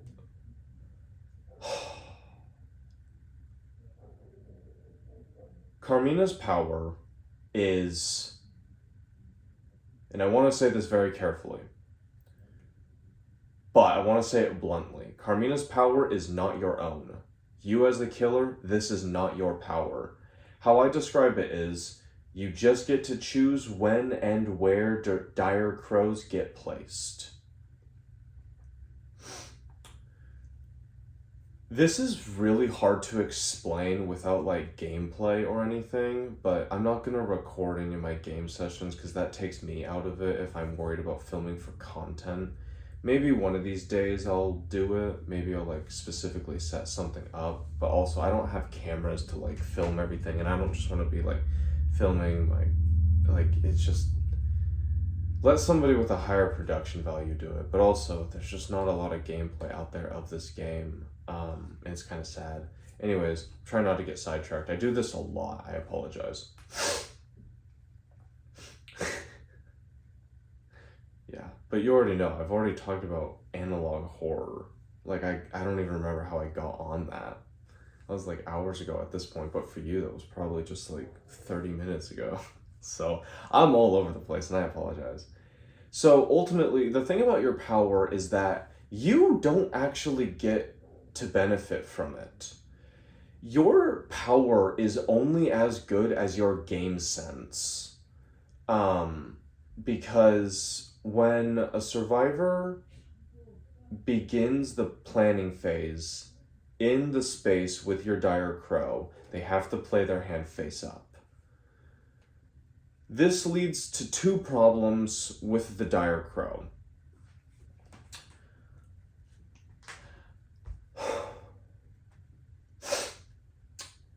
The dire crow is good early game when survivors have objectives that they need to get to and they're not too worried about using crows yet to like get to other areas. They might use crows to like go leap across great gaps to go heal somebody, but you're getting hella blood points all along the way, and if they're not doing the objective or getting items or setting down pallets, then you're doing pretty good for yourself. But here's the problem. Once objectives start getting completed, and now the objectives are more spaced out, your crows that stay there are there, and they are crows that will get used. The thing about dire crows is that, first of all, you never want to have all three of them out unless it's like the very end of the game and you just no longer are going to get that much more benefit from them. Here's the thing about Carmina. You play janitorial duty very similarly to Carnifex. I'll talk about that in just a second, but also keep that in mind. So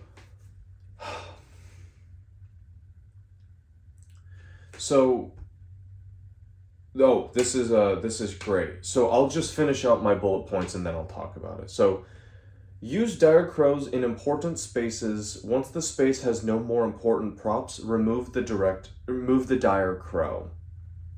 And survivors will use your power.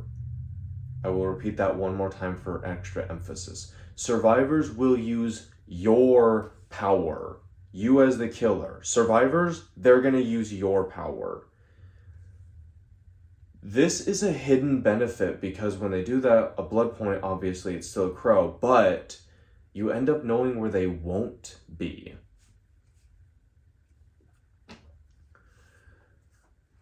It is a really, really heavily sided double-edged sword, and it is weighted in against you. It's weighted towards you, where if you swing, you have to put more force to not stab yourself. If you throw your dire crows out and you never reclaim them, when you finally need them, you're not going to have them. Then you have to go rush to go pick them up, but now they've already used it too, so. The thing about Carmina is that you don't actually control your power. You decide where the dire crows go, but the survivors are actually the ones that end up using it. And they're the ones that determine how it's used too. Dire crows are best used in important spaces that have objectives and props that survivors want, such as chests and generators and exit gates to an extent. Survivors have to end their turn in a space eventually. If you can guess where that's going to be, that's pretty good. But if you also just want to know where they're going to go, that's also pretty good. Throwing your crows out like crazy though, and just letting survivors run rampant, big no, X. No way.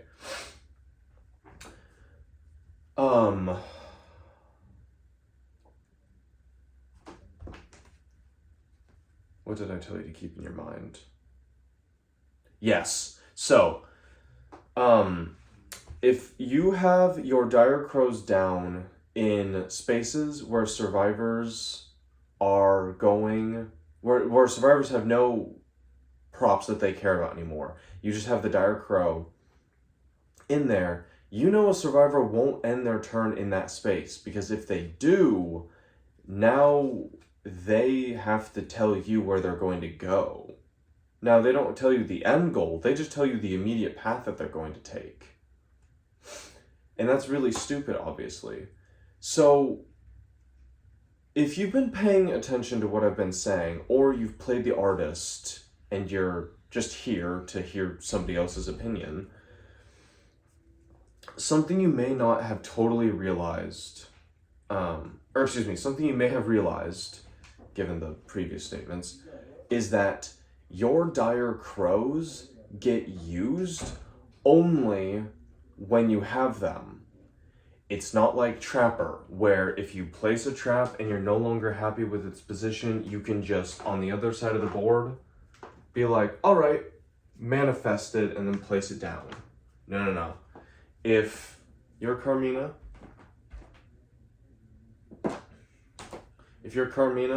and you send out your trusty dire crow, and then 3 turns later, you're punching people and you've got no more crows and you're like, oh God, you can't just go get it back. And obviously placing down a regular crow at the survivor's feet isn't going to force them to tell you where they're going. you really want to have you only have 3 dire crows.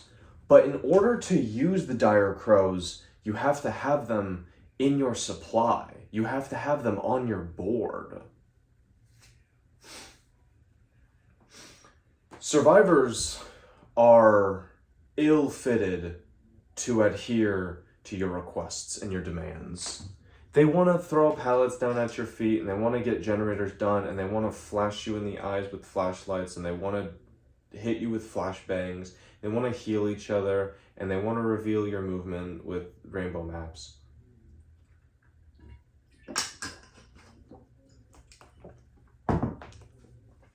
Survivors are mean, and it's up to you to put them in their place. But it's hard to do as artists. It's really hard to do as artist. Sorry, I'm a little dehydrated. I had 3 bags of kettle corn yesterday. And I didn't drink a ton of water, so I'm suffering from it now, but it's okay. We're alive, we're here.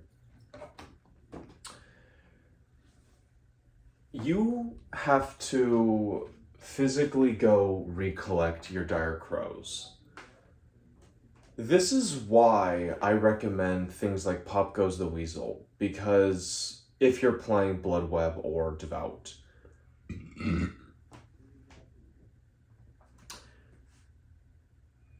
Carmina struggles to recollect her crows because you have to take precious turns away from the survivors to go recollect your crows so that you can affect them with those crows at a later turn. But if you never pick up your crows, you're never going to have them. I always recommend having 1 dire crow at least. I usually try not to have more than 2 out at once unless you're getting to the very end or you absolutely have to know where some survivors are going to go. Like, I was playing this match yesterday. It went on for 2.5 hours, though I think I've mentioned it earlier. I'm not going to talk too much about it because it was just really hectic and it got down to the bare wire, and it was just a really fun experience, and it was the first artist game I'd ever won. And of course it was playing Devout. It wasn't even me playing Adept. But hey, sometimes you gotta learn how to play the character at their strongest to learn how to play them while they're weaker. It's a fun challenge. It's a really fun challenge. That's why things like quality of life gets added to games, and sometimes they're toggleable. Anyways, so there was this time when I was trying to recollect some crows, but I saw that 2 survivors were huddled up in one of the rooms. We were playing Macmillan Estate, the most balanced board, but I think I've already mentioned that, so I won't talk about it again. Maybe someday I'll give my opinions on all of the boards, and someday I'll give my opinions on all of the killers and all of the survivors, and then I'll become a Dead by Daylight, the board game channel, and everyone will have a lot of fun. I don't know. Who cares? I'm kidding. But, like, so I saw 2 survivors were huddled up in one room. They were just trying to get generators done. Like, they were so close, and I kept kicking them because I had overcharge. And I only had 1 dire crow, and I was like, you know what, these survivors, I actually really want them. So I threw out my crow, and it ended up working for me. If I hadn't done that, I wouldn't have gotten the sacrifice, the like crucial sacrifice that I needed to totally throw off their game plan. Claudette and Zarina, I was able to pick up Zarina, Hooker. Claudette could have gone down to the exit gate and won the game, but decided that if it was a failure, it wasn't worth it. Because then the other survivors were off in the other corner and I wasn't focusing on them. So, and honestly, I think that was the best thing to do. that player got a little bit of flack, but like, I think they made the right choice. I would have done the same thing in all honesty. The prospect of winning is better when all 4 survivors are at their healthiest, at their strongest, than just one lone survivor going and just like forfeiting possibly everything, the prospect of letting the killer win, because there were no survivors in the area, or there were no crows in the area except the one that I had just thrown. But that's how I got there. That's how I figured out where they were going. There were no crows, so they couldn't go anywhere else. So yeah, anyways, ultimately though, I think I've said this sentence, but if I haven't already said it, the artist's power is as good as your game sense is. And that is the best way I can describe artist. She is a generalist. She is a jack of all trades, if you will.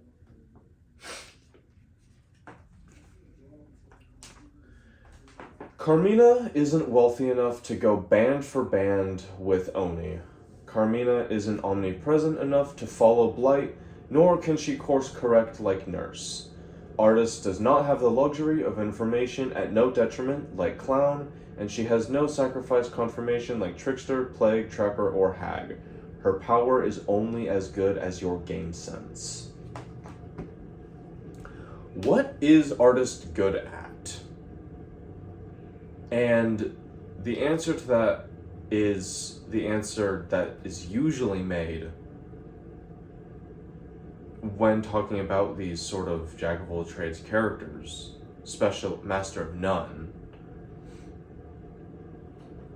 It's much better than being the master of one. If you are playing adept artist, you are going to struggle.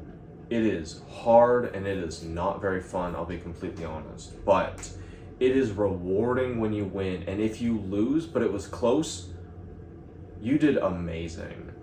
Artist is honestly the hardest killer in the game, if I haven't already said that already. Artist is the hardest killer to play in the game right now. She has the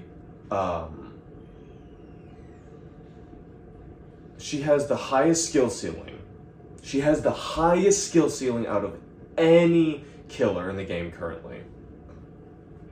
She's not limited to perks. She is not limited to her power. She's not limited to any passive that she has, nothing.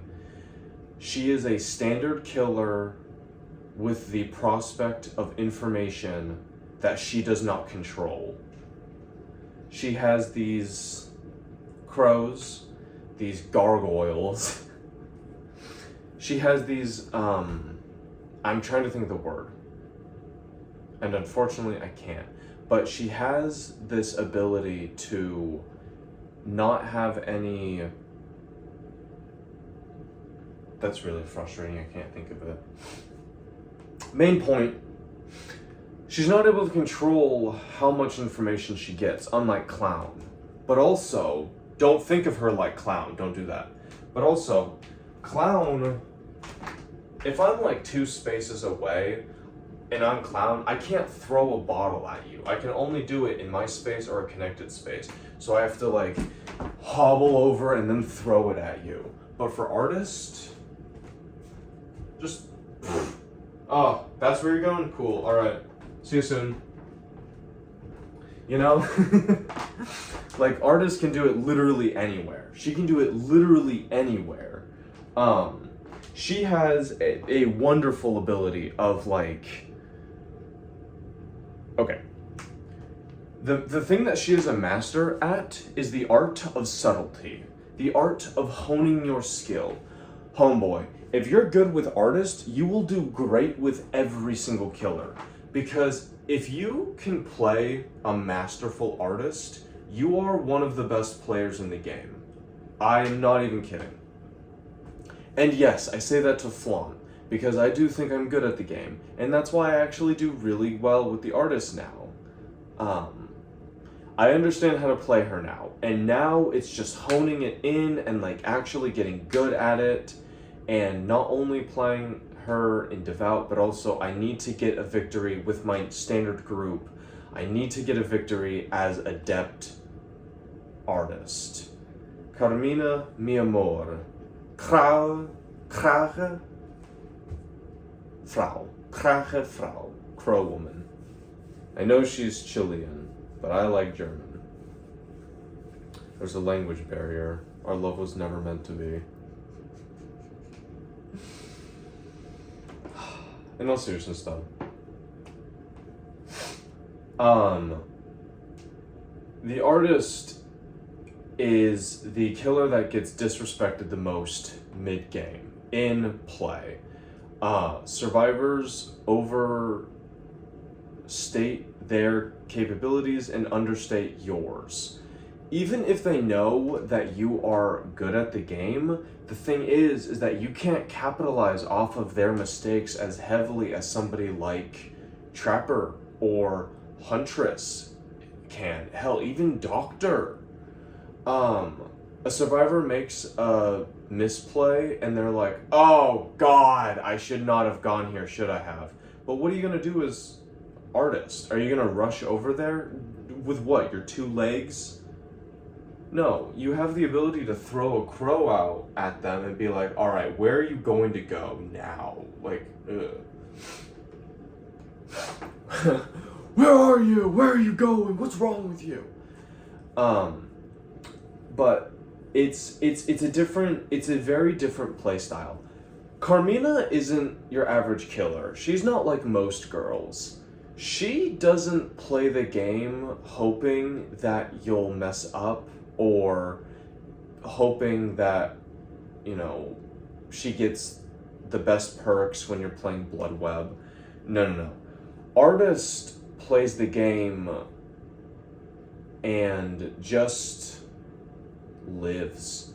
It's not even surviving. Like twins, when you're playing twins, you are going to fight for your life because Victor's going to keep getting kicked, and without Victor, you're kind of just a killer.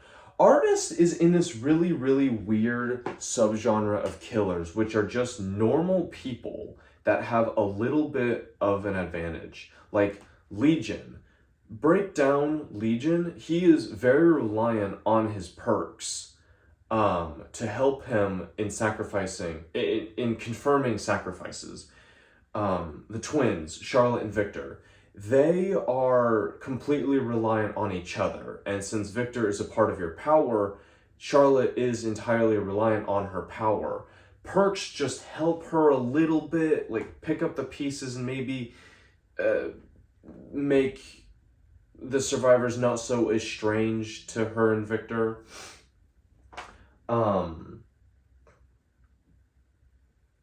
Here's another just like normal dude.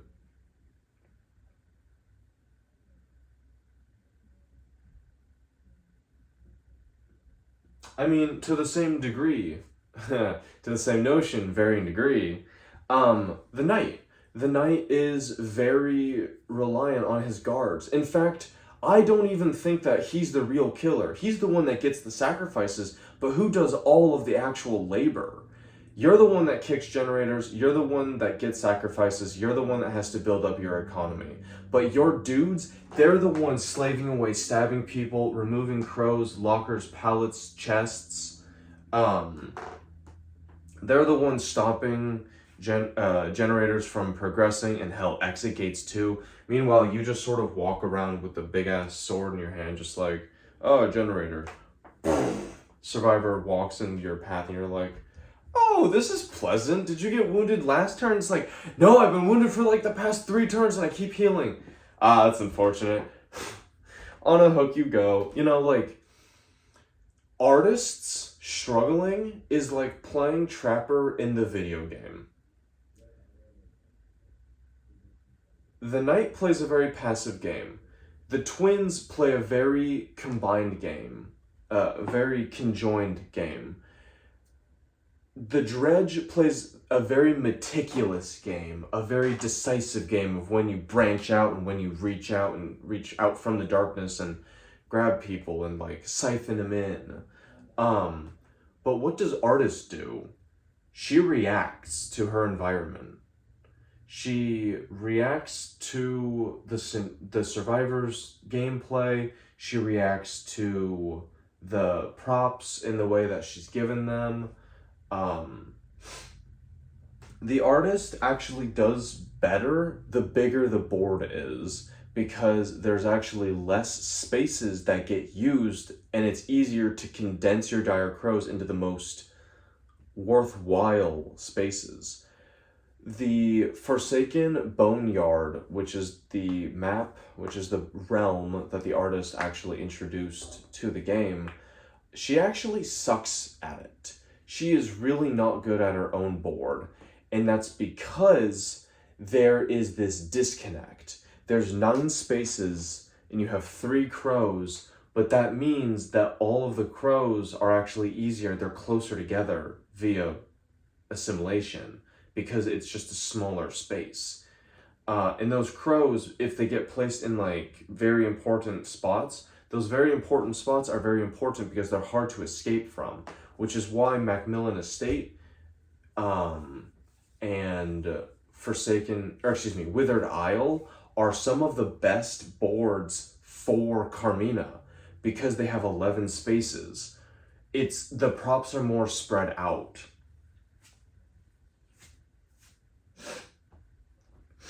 I'm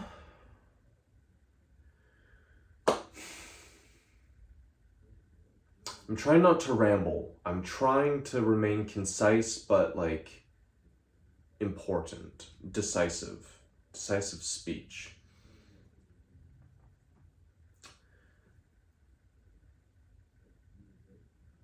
I'll be honest, I don't have too much more to say about the Artist. How do you play her? You have to play the killer. Artist is the killer in the game right now. She is, again, repeating myself, but repetition does wonderfully for practice, for expertise. She is not reliant on her power. She is not reliant on her perks, and she doesn't have any like egregious help. The only help that she does have is also a hindrance to her. Your power is only as good as your game sense. And that is the beauty and subtlety of the Artist. You are the killer. You are entirely reliant on your skills as the killer. You are entirely reliant on your ability to adapt, to make a plan and change it, but also stick with it in important spots. You have to have priorities. Do you want to kick the generator, or do you want to really try to go after that guy who's wounded and hope he doesn't get healed? Like, I can't tell you how to play Artist, because you're going to have to learn how you play Artist. I play Knight like a guard dog. I sort of just stroll the perimeter, kicking generators, playing a very passive game, while survivors eventually make their way into my path, and I'm just throwing guards out to keep finagling them into the path that I'm going. The longer I can keep the game stalled, the less props that they have to deal with. The longer I can have the Carnifex out, the less props that they have to work against me. If they don't start throwing pallets down and getting items, the Carnifex is going to remove them. The Dredge is everywhere. He can be anywhere that he wants, except the places that you know he can't go. And then he has to grab you from those areas. Or he has to flip over a locker and go into a space and break out from his like shrouded darkness. And then he can extend his reach even further and like pull you in. But the Artist has to react. I can't tell you how to play artist. I can't even tell you how I play artist. Because artist is the best testament to your skill as a killer. The closest killer to the artist, Miss Carmina Mora, is the hag. Because the hag gets taken out of her comfort zone mid-match, gets thrown into, and you have to roll the die and be like, okay, either you get a blood point, you can go for free, in fact you even get paid, or you can spend 5 blood points to go to a survivor. How badly do you want them?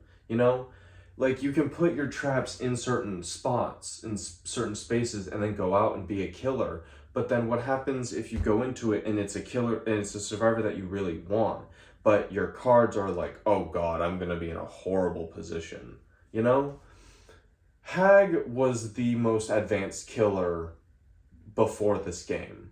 Before this expansion, excuse me. It's actually over here. I don't know why I'm pointing over here, but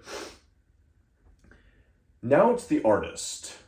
And it's because she has mastered the art of subtlety, of creativity. You are going to struggle. You are going to have to learn how to play. I could have done that so much sooner.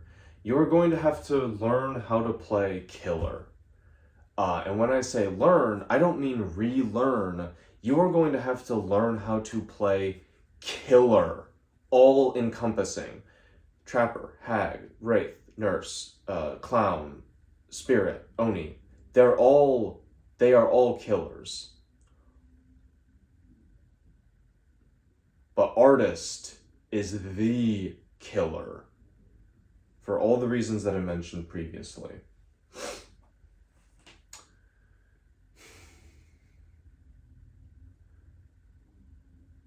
I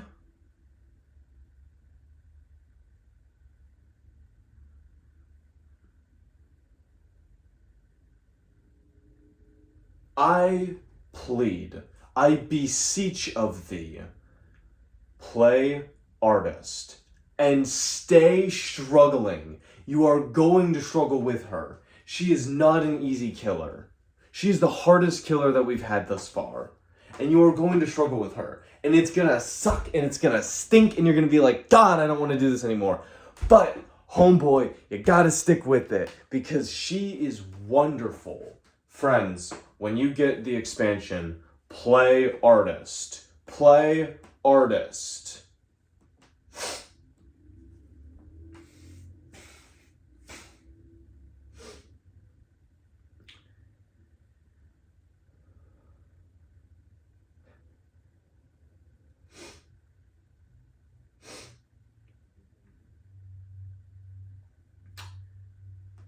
I think that's about all I have to say.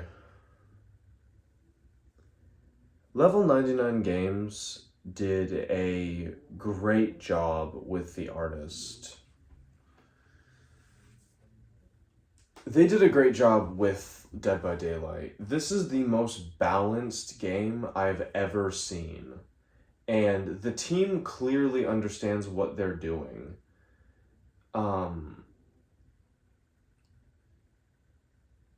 From making Trapper playable and oppressive to making Hag fair. They made Trickster as annoying. I honestly think they made Trickster more obnoxious and unfun than the video game. Like...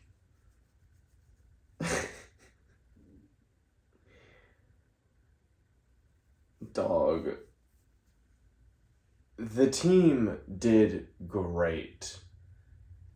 And this expansion just shows even more how much they understand the content that they're working with. They could have made Dredge really boring. They could have made Knight very close to how he is in game. And they could have had like, oh, well, this guy, he can break he can kick generators for you and kick pallets and all that. But no, they understood that it's like a team effort. They did a really interesting job with like making him twins-esque. Again, same notion, varying degree. And then artists, they could have made her a very boring ranged killer, but they made her an informational killer, like she is in the video game. Isn't there a QR code on here? No. It's unfortunate. Is it on here? No.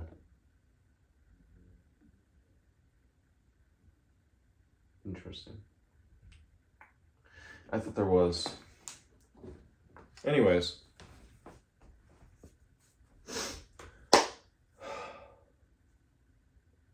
I am looking forward to what they come out with next when relating to Dead by Daylight, the board game. If you happen to miss out on the Kickstarter collector's edition, they are going to have the Gatekeeper expansion and some other expansion, which is going to give you all of the killers and survivors and the physical minifigures, like the hooks and the generators, and Ormond, and just all the stuff that you're missing out for the collector's edition. So, if you haven't played this game yet, there is an unofficial mod for Tabletop Simulator. If you don't have the game, it's a pretty good way to play. You can play online, and there's people in the Discord that play. I don't actually have a computer. I play PC games on the Steam Deck. I've just... I don't have the space to warrant a PC, and I don't really care to spend all that much money on just constantly upgrading a computer. I don't need it. I don't play fast-paced, like, first-person shooter games or anything. But if I do, that's what the Steam Deck is there for. And also to access PC exclusives, like Below the Stone, and, oh my god, what have I been playing recently? Shadows of Doubt. Oh my god. Mortal Sin, that's what I've been playing so much of. Like, dog. There's a lot of great games out there. But yeah, I mean, ultimately, this game is great.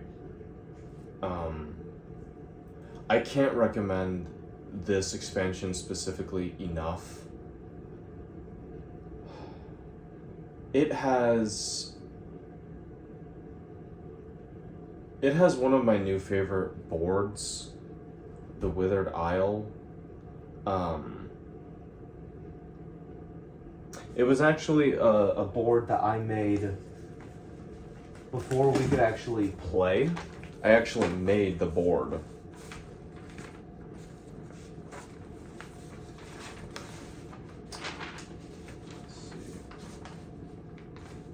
I'm not going to be able to like fully demonstrate it,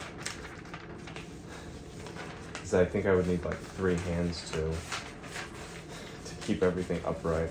But I actually physically made the board so that I could play on it before it released. And I can just tell you that it was fun. This is a really good board.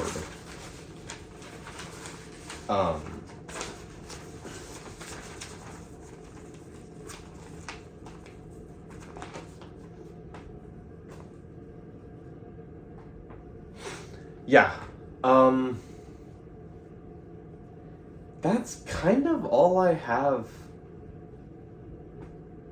The game's good. The artist is great, but not at first. She rocks, but she doesn't seem like it. The night is so much fun, and the dredge is precarious and like elusive and just great. And the survivors are also good. I mean, I've touched on them very briefly. I think the board is great. Honestly, just like the Malicious expansion is great. The Malicious expansion is wonderful. If you ever find yourself playing the game and you happen to not have the Malicious expansion, get it. But I also really wanted to make this video before a lot of other people got their copies so that they can sort of catch up with people like me who live on the West Coast and have had it for a little while. Yeah, I really hope my experience helps you when you finally get your copy. I absolutely love this game, and the Malicious expansion just further emphasizes why this game deserves the respect and love that it does have.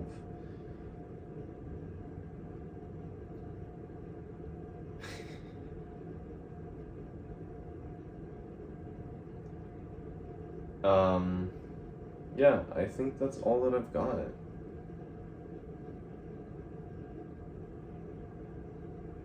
Yeah. Thank you.